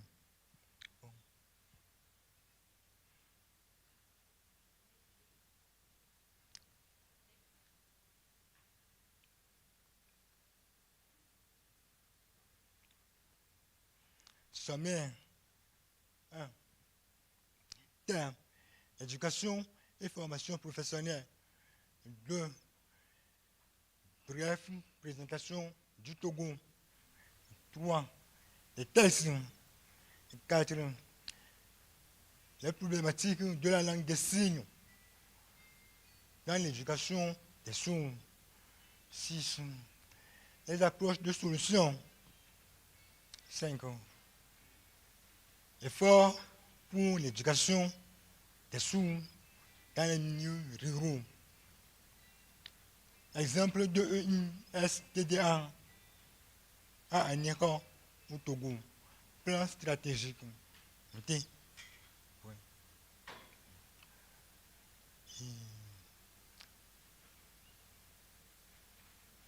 Schéma EISTDA interné à EPP Kushanrita. 8. Difficultés majeures et quelques projets à la recherche du financement. 9. Formation professionnelle des sourds. 10. Les personnes sourdes dans la fonction publique. 11. Conclusion. Bon. Thème.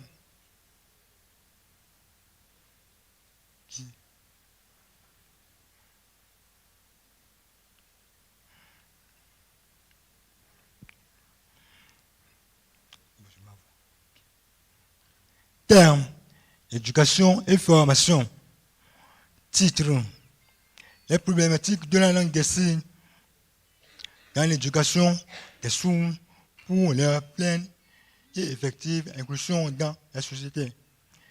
Cas du Togo, les approches de solutions, centres d'intérêt, éducation sociale et formation professionnelle. Montez. Bref, présentation du Togo. Le Togo est un pays de l'Afrique de l'Ouest avec une superficie de 56 600 km². Il a une population d'environ 9 millions allant de 2022 allant à 2023. La population des sourds, plus de 350 000 habitants. Il a 5 régions économiques et 5 régions administratives. Sa capitale est Lomé. Les textes nationaux et internationaux relatifs à l'éducation, les textes nationaux et internationaux relatifs à l'éducation ratifiés par le Togo. Nous savons que il y a des textes internationaux et nationaux qui peuvent aider la société à savoir que les sourds ont le droit à l'éducation et à la formation professionnelle. Par exemple, les textes internationaux. Exemple, la Convention des Nations Unies relative aux droits des personnes handicapées, CNDH, article numéro 24, adopté le 13 décembre 2006, rectifié par le Togo en décembre 2010. Les textes nationaux, exemple, la Convention togolaise. Ces textes permettent de savoir que les personnes handicapées, y compris les sourds, n'ont aucune différence avec les personnes normales. Ces textes permettent de savoir que tous nous avons le même droit devant la loi. Les sourds ont le droit d'aller à l'école. Les sourds ont le droit à la formation. Okay. Bon. Les problématiques de la langue des signes dans l'éducation des sourds. La communication aide l'évolution du monde. Donc, pour que nous évoluions, c'est grâce à la communication.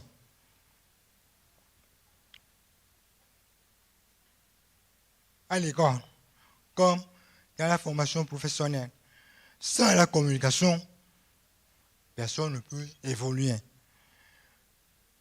La communication a différents types. Par exemple, par l'écrit, par le parler. Chez les sourds, comment faire? C'est grâce à la langue des signes que le sourd peut aller à l'école et apprendre un métier. Donc, grâce à la langue des signes, l'éducation et la formation professionnelle est possible pour les personnes handicapées. Malheureusement, dans l'éducation et la formation professionnelle, quand la langue des signes manque, ça cause beaucoup de problèmes pour les sourds et pour les sourds dans la formation et dans l'éducation. Exemple, dans l'éducation des sourds, absence de la mise en application des textes de l'éducation en faveur des sourds, de absence de reconnaissance démographique des sourds, de absence de recensement démographique des sourds. 3. Manque de connaissance des textes relatifs au droit à l'éducation. 4. Absence de sensibilisation des populations sur l'éducation, la langue des signes et la formation professionnelle des sourds. Absence de formation en langue des signes. Absence de formation des enseignants dans les écoles normales d'instituteurs. Okay. École normale de formation des professeurs d'école. Voilà. Absence de la langue des signes dans la Constitution comme une langue officielle. Absence d'école pour encadrer les sourds. Voilà. Difficulté des associations ou des personnes de bonne volonté à trouver du financement pour les projets en faveur de l'éducation des sourds. Les projets, les préjugés et les manques d'engouement de la langue des signes par la population et les enseignants. Okay. Les approches de solutions. Identification systématique des personnes sourdes sur tout le plan territorial. 7. Multiplication des sensibilisations des populations sur la surdité, la langue des signes et l'éducation des sourds. 3. Plaider pour l'introduction de la langue des signes dans la Constitution comme une langue nationale. 4.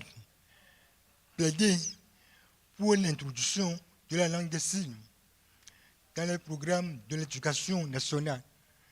5. Plaider pour l'introduction de la langue des signes dans le programme de formation des enseignants. 6.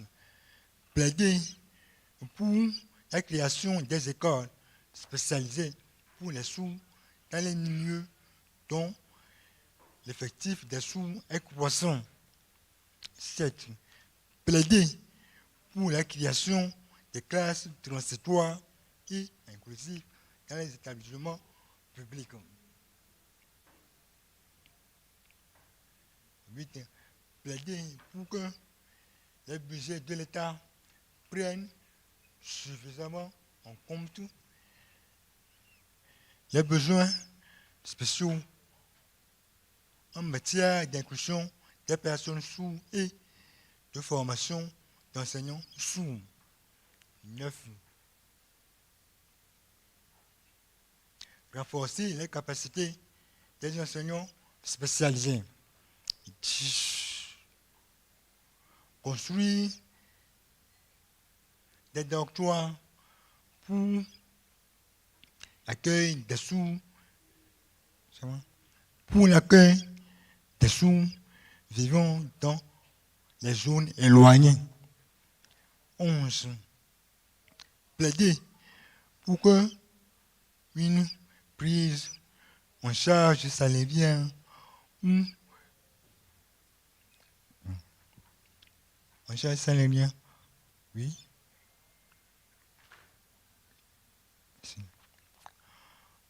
En charge salariale ou le paiement des primes aux enseignants des sourds. Okay.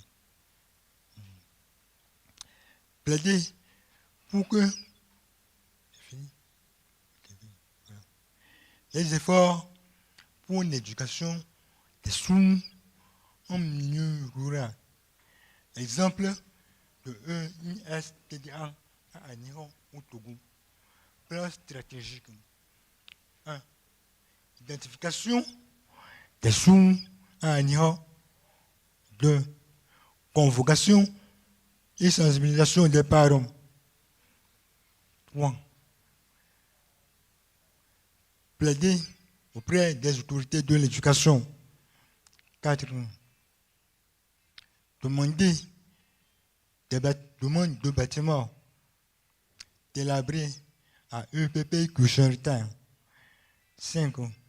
Rénovation du bâtiment pour l'éducation des sourds. 6.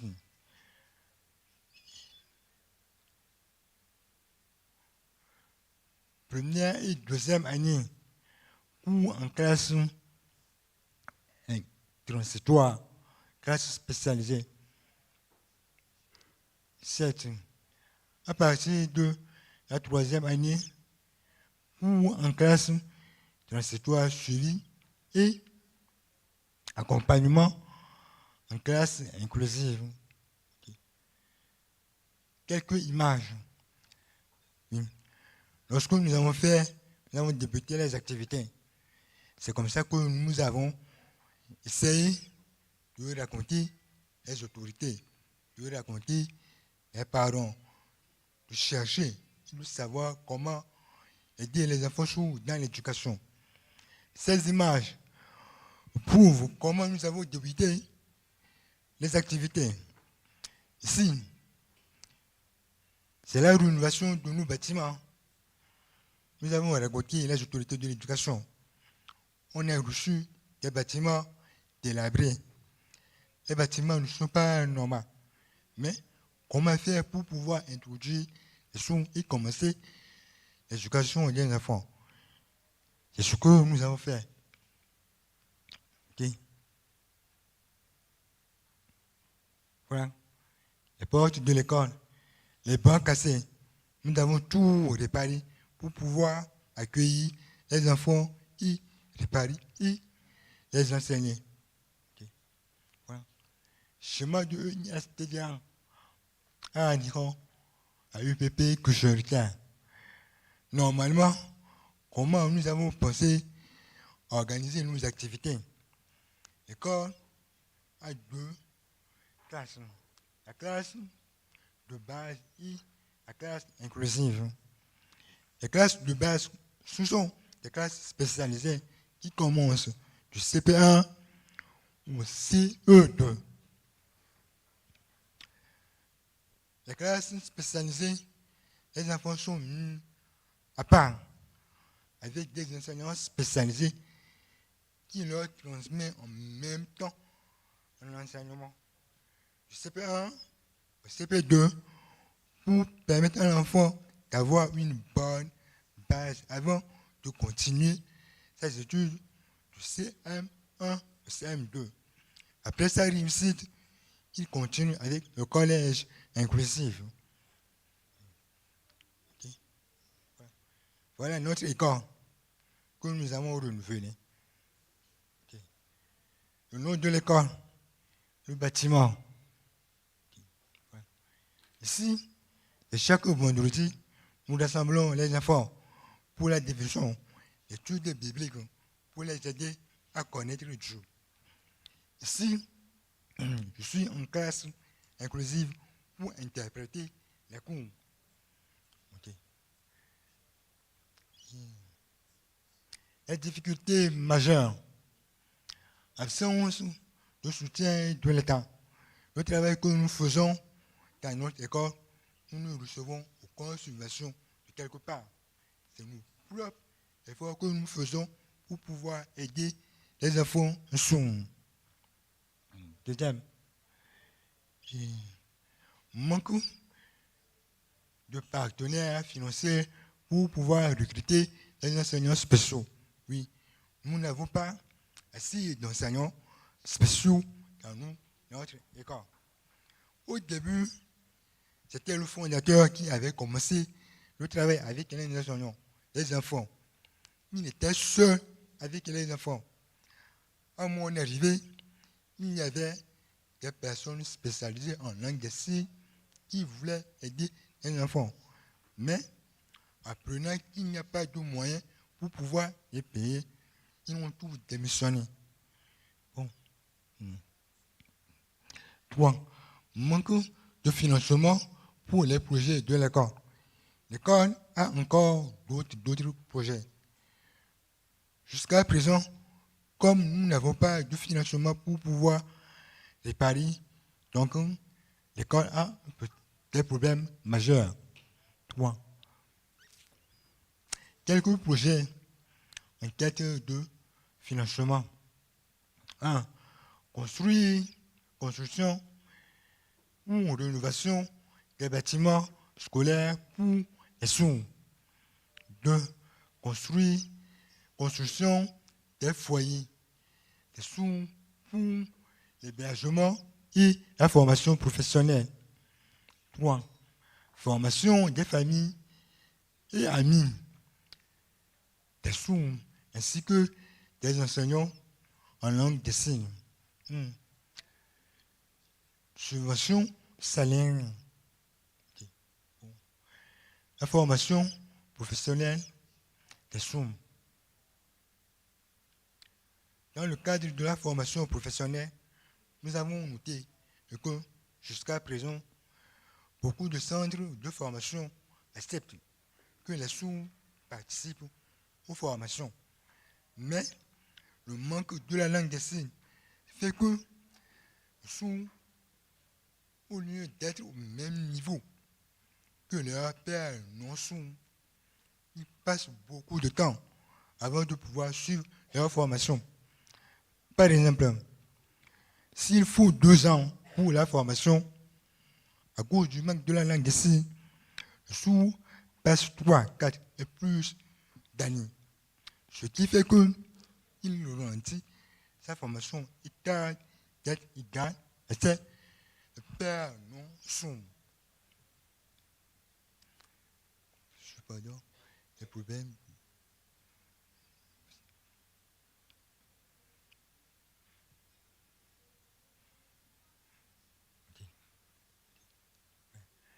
Pour remédier à ces problèmes de communication en langue des signes, il fait regretter le sourd, il est nécessaire.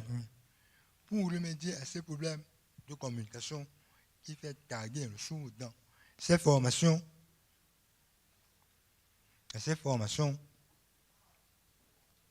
Il est nécessaire de construire des centres spéciaux pour la formation professionnelle pour permettre aux sourds de pouvoir participer pleinement à sa formation et réussir dans sa vie. Ok? Bon. Les personnes sourdes en fonction publique. Depuis le temps que la langue des signes est arrivée au Togo, normalement, il nous faut avoir des sourds dans la fonction publique. Mais seules 2 personnes sourdes qui sont dans la fonction publique jusqu'à présent. Donc,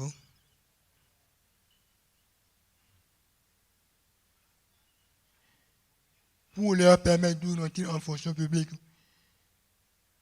il faut toujours attendre des concours qui sont d'abord rares et composés comme les autres sans tenir compte de leurs handicapés. En conclusion, dans les pays à faible revenu ou intermédiaire, le système de gouvernance est quasiment de même.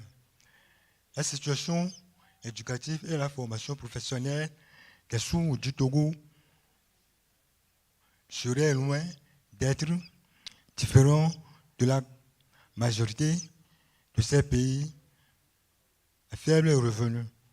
Ainsi, un partenariat avec DEAFNET sera un atout à travers divers projets à amener, d'une part, et les États africains à mettre en application les textes relatifs en matière de droit à l'éducation et à la formation professionnelle des sourds. Et d'autre part, trouver des organisations financières des projets des sourds. Okay? Merci de votre attention.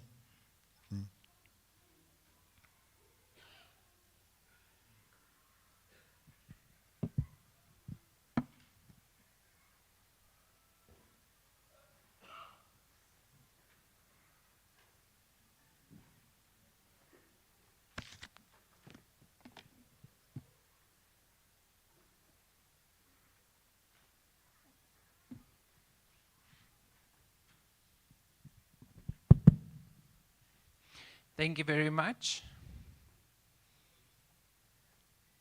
That's your sign name. Thank you very much for your presentation. You are deaf, yes. Wow.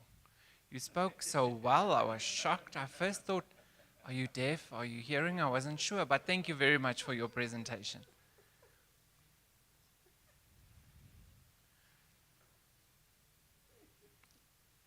Now, the person who presented now and the person who presented before lunch will have the opportunity to answer any questions before we all leave and enjoy Johannesburg. Are there any questions you would like to pose to our presenters? No questions. Okay.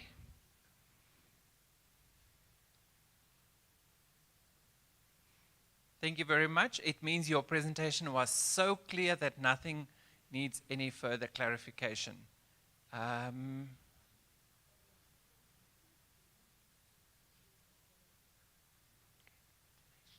International.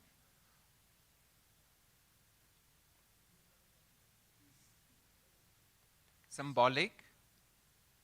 Notational, or notation, sorry. So it means that the international symbolic notation was good because there are no questions, which means perhaps some of our colleagues have already left, but it's fine. We are almost finished, so we thank our last presenter for his presentation. Before we all get too excited,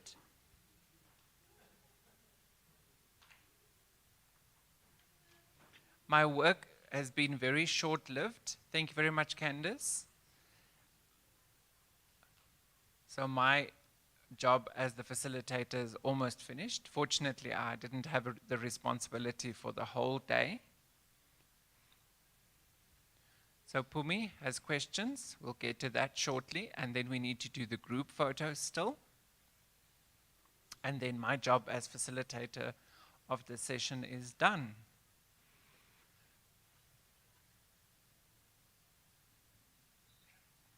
I don't know, Pumi, will we start with you or what? I don't know whether I'm going to be able to answer your questions. I think Akash, do you have anything you want to add? Or Dominique Smith, is there anything that you want to add? Or should we give the opportunity to Pumi?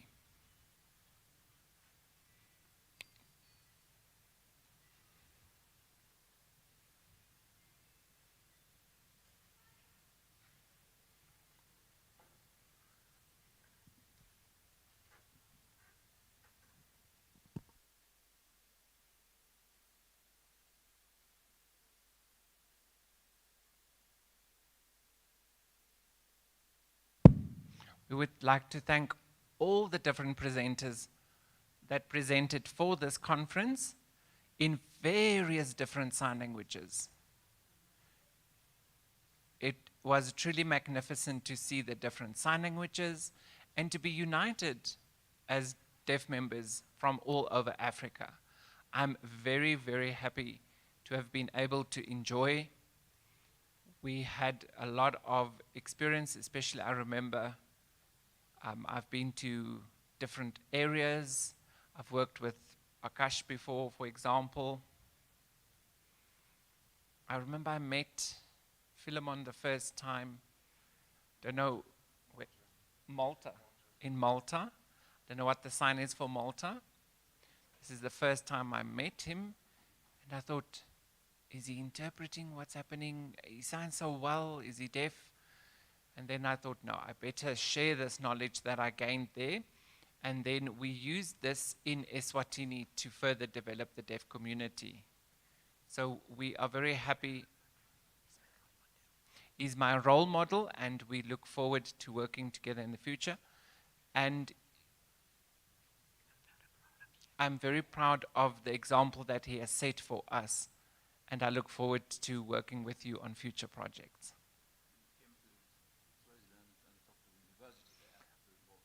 Also to come invite Professor Akas to come to Eswatini to discuss further involvement with the university. Also, we are very glad that Reverend Smith had the wise idea to include Professor Akash in DEAFNET and in supporting us, especially from a university perspective, because I saw on television one of the projects where you were helping the deaf kids with their schooling, and I thought, I need to do the same in my community. So thank you very much for everything.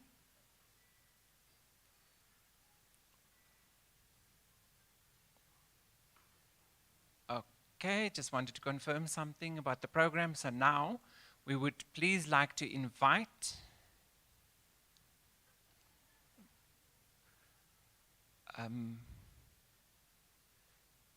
from Delabat, Philip Cook, Mr. Cook, sorry, and he's going to have an announcement for us.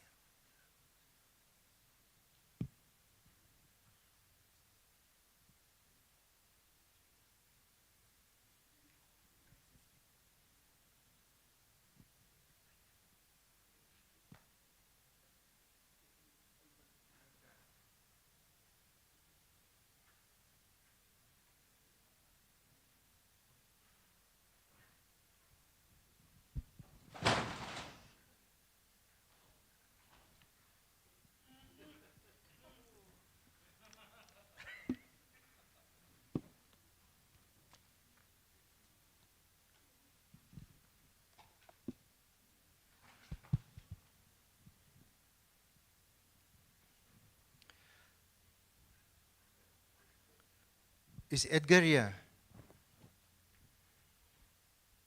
Where is Edgar? He's not here. I was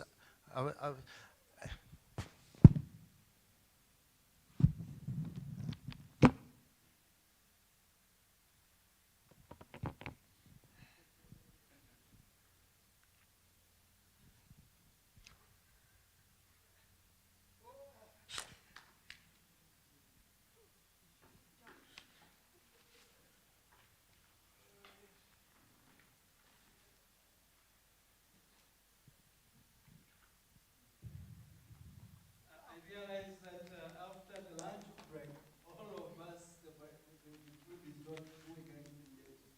The machine is not working. And many of us are running out of the room every other time running for a short call.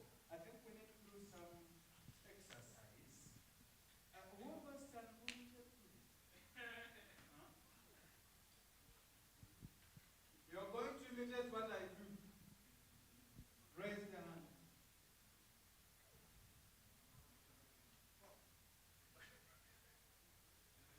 Follow. Begin calling.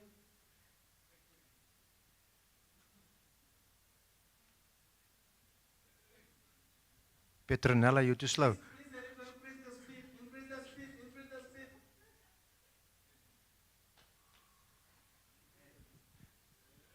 Follow.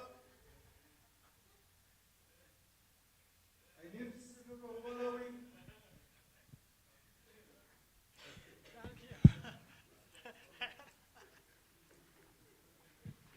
Thank you, Edgar. That was excellent.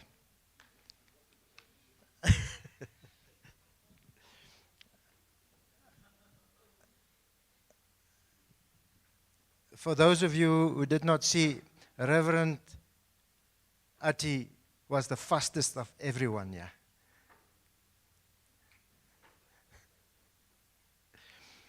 Ladies and gentlemen, my task is a very small one. I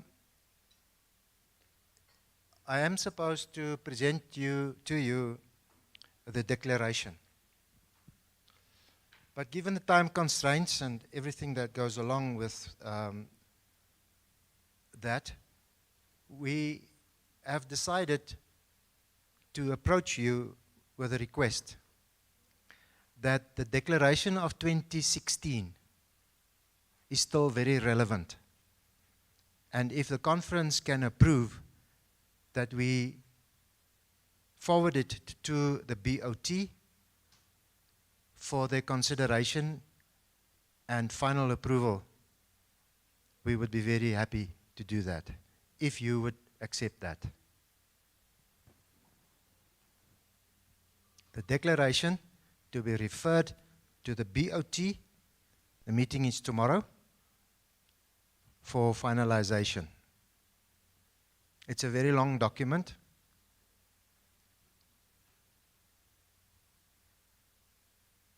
Can we have a proposal from the floor?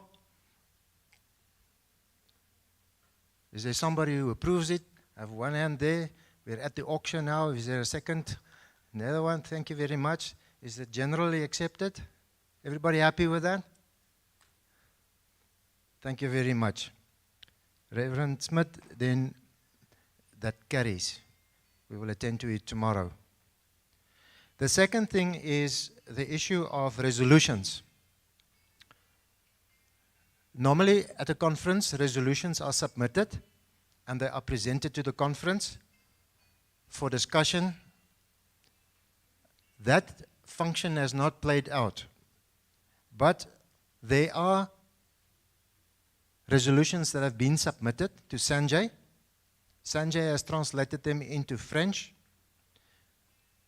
If we can also ask your approval that we refer this to the BOT for their discussion and finalization, and together with the declaration, once it is approved and signed off, to send it out to you so that you can have access to it.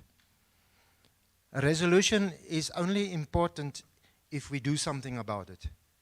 There's no sense in having a resolution if it's just on paper. We have to actually send it to the members for discussion. Can we just have that cell phone turned down? I don't know where it is. There's a cell phone. Is it this one?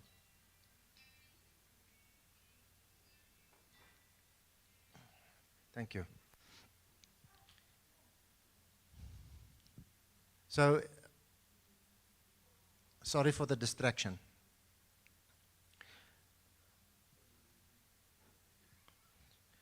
And just to make sure that you know, I am not from Delabat. I am retired. But I still feel like I am a principal. So I wanted to say to John, put off your cell phone. You're not supposed to have your cell phone. And it wasn't his cell phone.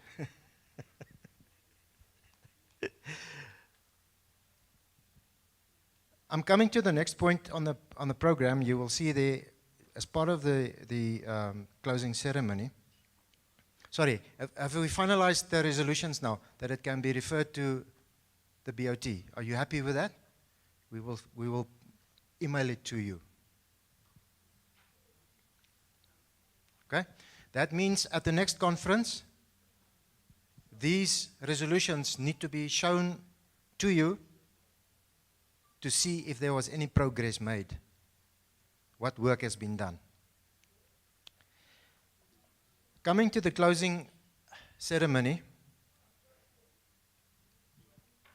it is my responsibility to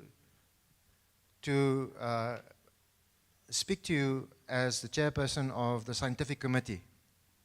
I'm going to be very brief. The committee is important, not the chairperson. So, on behalf of the committee, I wish to thank everybody who made submissions of abstracts. I can assure you, the committee was really challenged to make the selection of the speakers. And in your feedback, we hope that you will tell us whether the speakers complied to the standards that you have expected. Thank you to everyone who made the submission. We are sorry we couldn't have everybody on the program. That would have been very nice. These applications had to be taken and the program had to be populated. That is what we have done. We trust that we have done a good job. For myself, I can only say I'm prejudiced because many of the speakers really caught my attention and really challenged me. Even the last speaker. If you think about what was shared with us.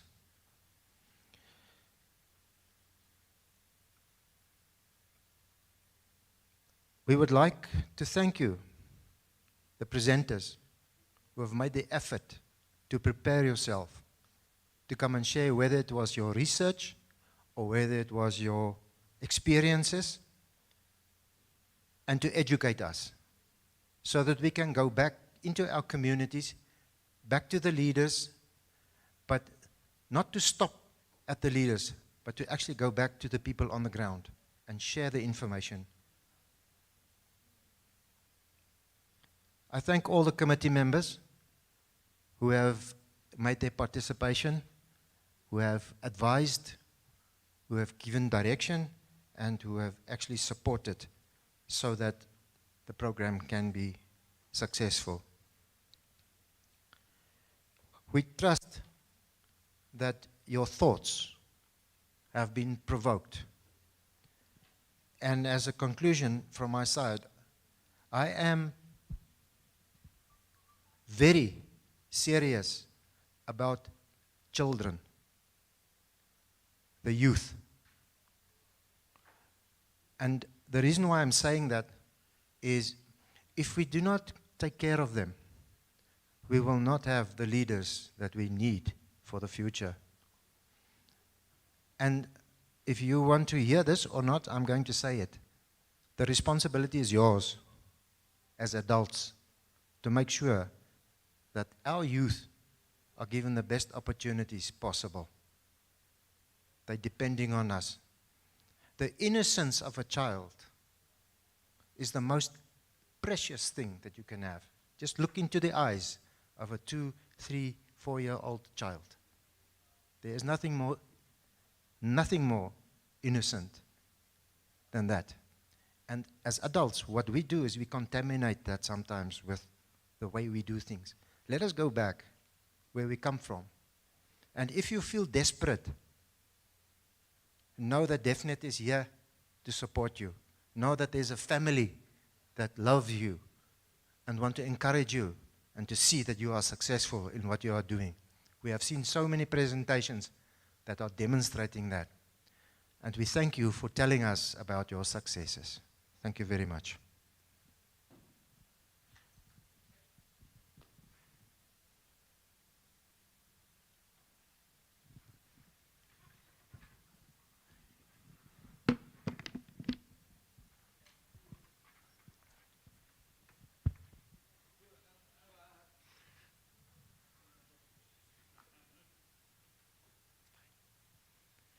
Thank you very much, Chairperson for the Scientific Committee, for sharing with us this information. Now we have a very short time until we are completely done with the program. I would like to invite the manager of DEAFNET, Sanjay, to do a short presentation for us, please.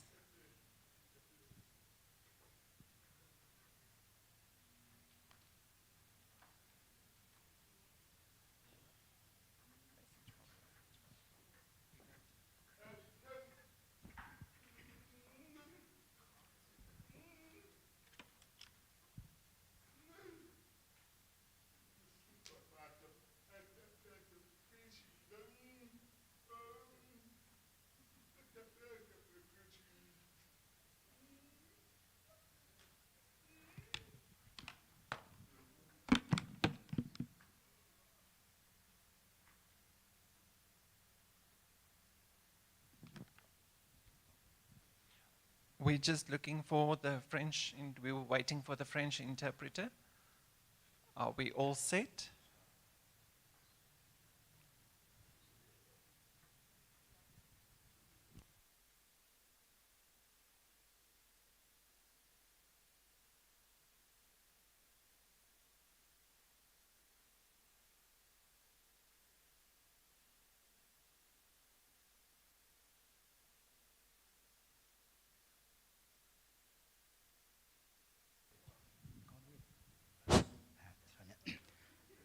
I was saying, Mr. Cook has said everything.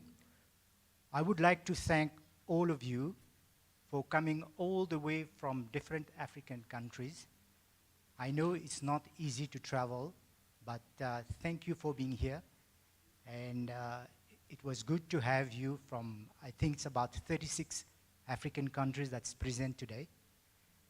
And I wish you a safe trip to your country. Please keep in touch with us, and if there's any difficulties, our team at the back will look into it. And be safe, and I wish you a nice trip. All the best, and keep in touch. Thank you.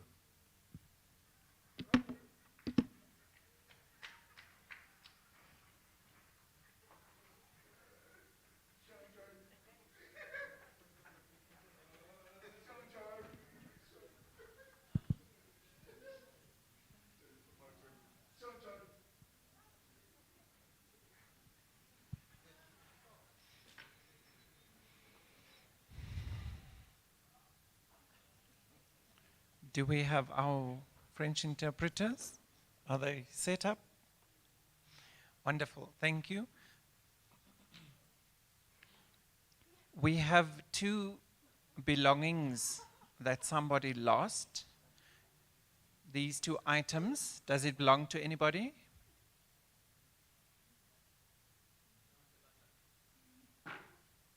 Who does this belong to?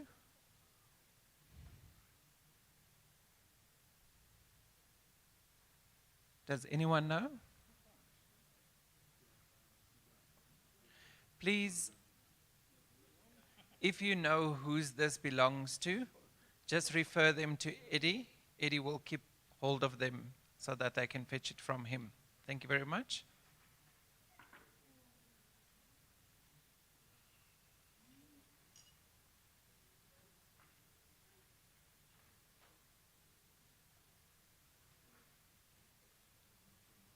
Now, we are finished. Our time has come to an end.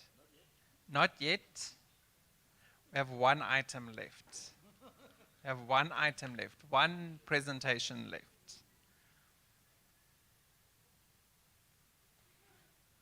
We know we are closing early, which means you will have time for the group photo.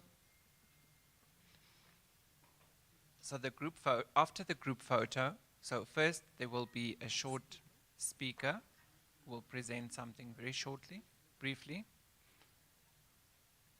And then we will take the group photo.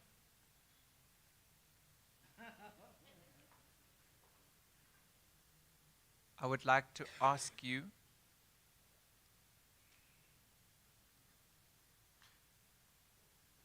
the BOT of DEAFNET, the Board of Trustees, Kobus Kellerman, representative of the BOT, will do a vote of thanks for us. We hand over to you, Kobus.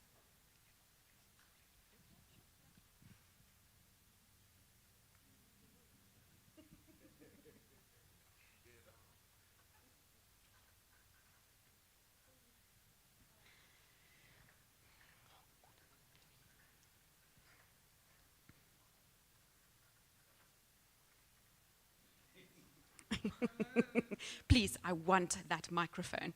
Are you going to sign while I speak? Okay.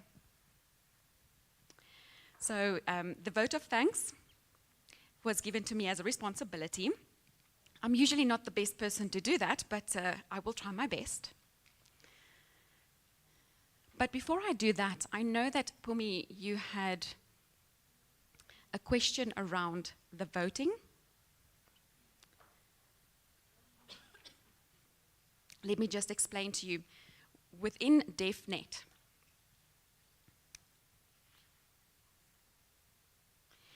we have a group in the Western Cape, in South Africa, and we follow a system where we have a board of trustees. When we change a member of the board of trustees, it has legal implications. and has to be registered in a court through a court system. So changing names on a board of trustees is not as simple as voting. So it is a fairly complicated legal process that needs to be followed. Some of our members live in South Africa, but some of our Board of Trustees members live in other countries as well. So we have to follow the legal proceedings that are prescribed to us. In the instance of a member of trustees leaving, resigning, for whatever reason, leaves the organization, that needs to be submitted to a court of law who will investigate the reasons behind that individual's departure. And then we have to motivate extensively for a new trustee member to be joined in that organization, in this organization. So we have to follow our constitution as well. If the chair resigns or leaves the organization, or a vice chair leaves, it's not open to the floor to vote for new office bearers, but within the Board of Trustees to make that decision. So tomorrow we will be having a meeting as the Board of Trustees to discuss who would be the best follow-up person after Reverend Smith leaves, who would take his place, because there will obviously be an empty seat. So that's something we will be discussing tomorrow. And once we've made that decision, we will inform the rest of the members of DEAFNET. Is that acceptable? Thank you so much. So with a chairperson leaving the position of chairperson, it doesn't mean that he leaves the organization. He will still remain a trustee, just not as chair. And he is happy to continue in that capacity. Am I correct, Reverend Smith? Thank you so much. I am correct. So now I can do a vote of thanks. I can start with that. And I would like to say thank you for all the work that our chair of DEAFNET, Reverend Smith, has done. You saw everything that has gone into making DEAFNET a success. There's a video with a timeline somewhere, I'm sure. So we just really need to say thank you to you, Reverend Smith. We felt, you know, without you, DEAFNET might not make it anymore, but you are still with us because you will still support us in what we do, just not in the capacity as chairperson. Thank you very much for your willingness to stay on as a Board of Trustee member. And then I'd like to say thank you to each and every one of you. You've come from far, you've come from close, you're here to conference, you're here to chat, you're here to network. And I guess I should say thank you to the presenters first, really, because they are the ones that led the theme for this year. I was amazed by the content that was shared here and the questions that came forward from the floor. I think we had a very, very rich experience of deaf expertise, deaf academics, seeing how deaf and hearing people work together here.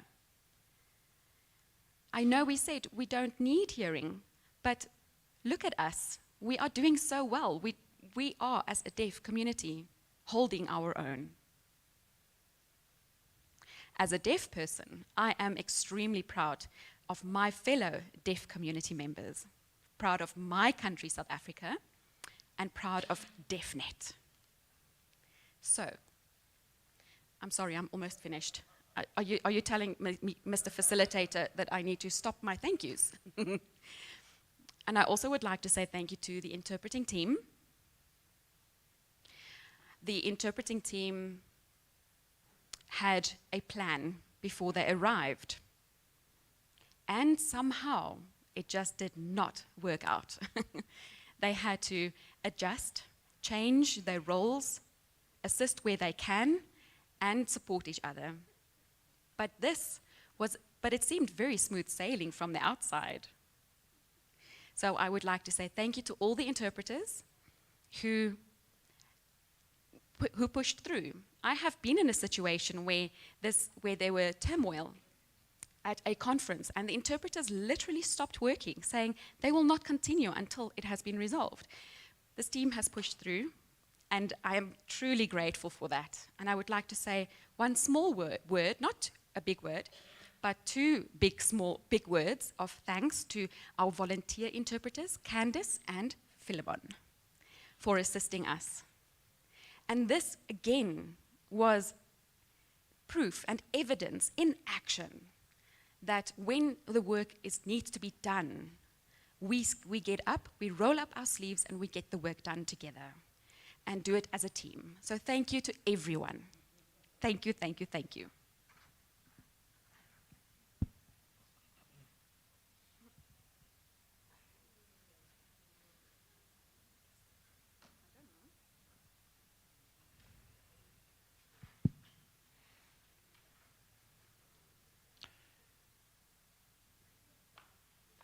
Thank you very much for that presentation and that vote of thanks that really touched our hearts. Such a warm vote of thanks. Now, our conference is officially coming to an end. It's almost at the end. I would also like to thank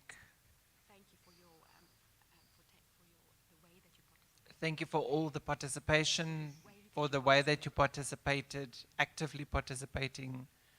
Thank you for being here. And we would like to ask to do the group photo, but we have a question about because not everyone is wearing their blue T-shirt. So perhaps we should. How do you want to proceed with it? Will we each go? And some of the members have already left, so they won't be included in the photo. So how should we proceed?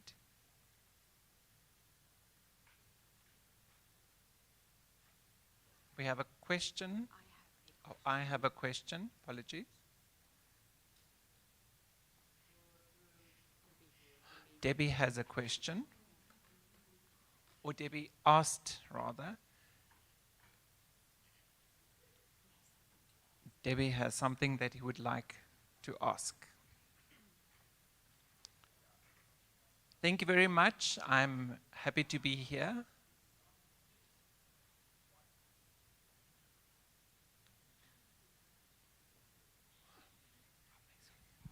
Some of you had indicated that you would like to get a car together so that you can go for some leisure activities, looking around, sightseeing a little bit for this afternoon until, much later in the evening, until dinner time. So I think that we've been able to arrange that. You need to pay 100 Rand. Where is Eddie? Okay, so Eddie will be taking us. Thank you very much. So that has been arranged for anyone who would like to come for leisure activities and sightseeing. You want it? Yes? No?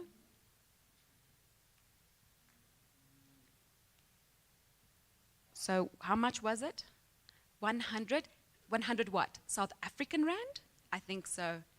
If it's less, that would be great. Just not more than that. I'm not sure I can afford that.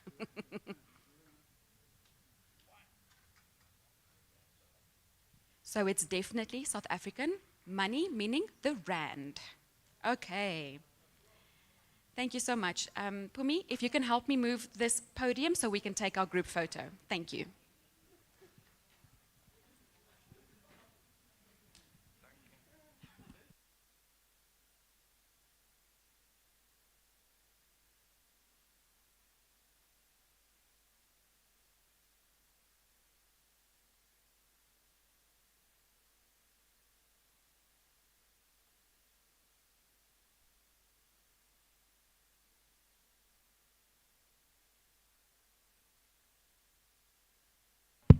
Can we all please make our way to the front? But we would like to first, can we ask Reverend Smith to please come to the front first? Before we get to the group photo.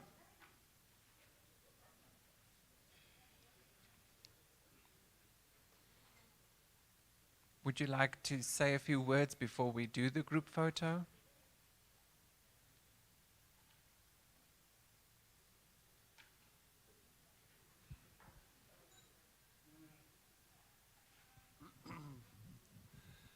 No, I don't. I don't want to make a speech now. I was here for the conference. Proud to see that we have a deaf to deaf for all your support, for your positive mindset.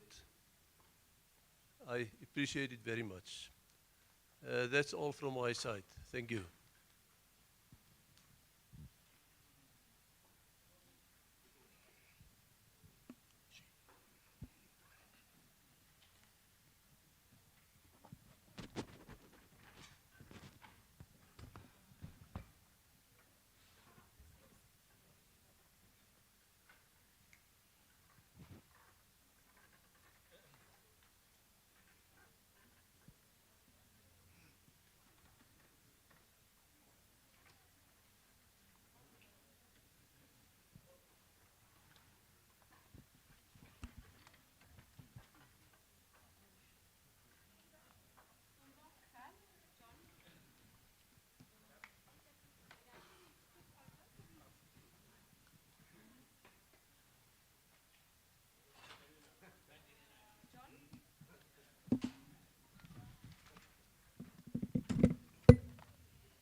Can we please have the Board of Trustees members seated and then the rest of us around them? Thank you very much.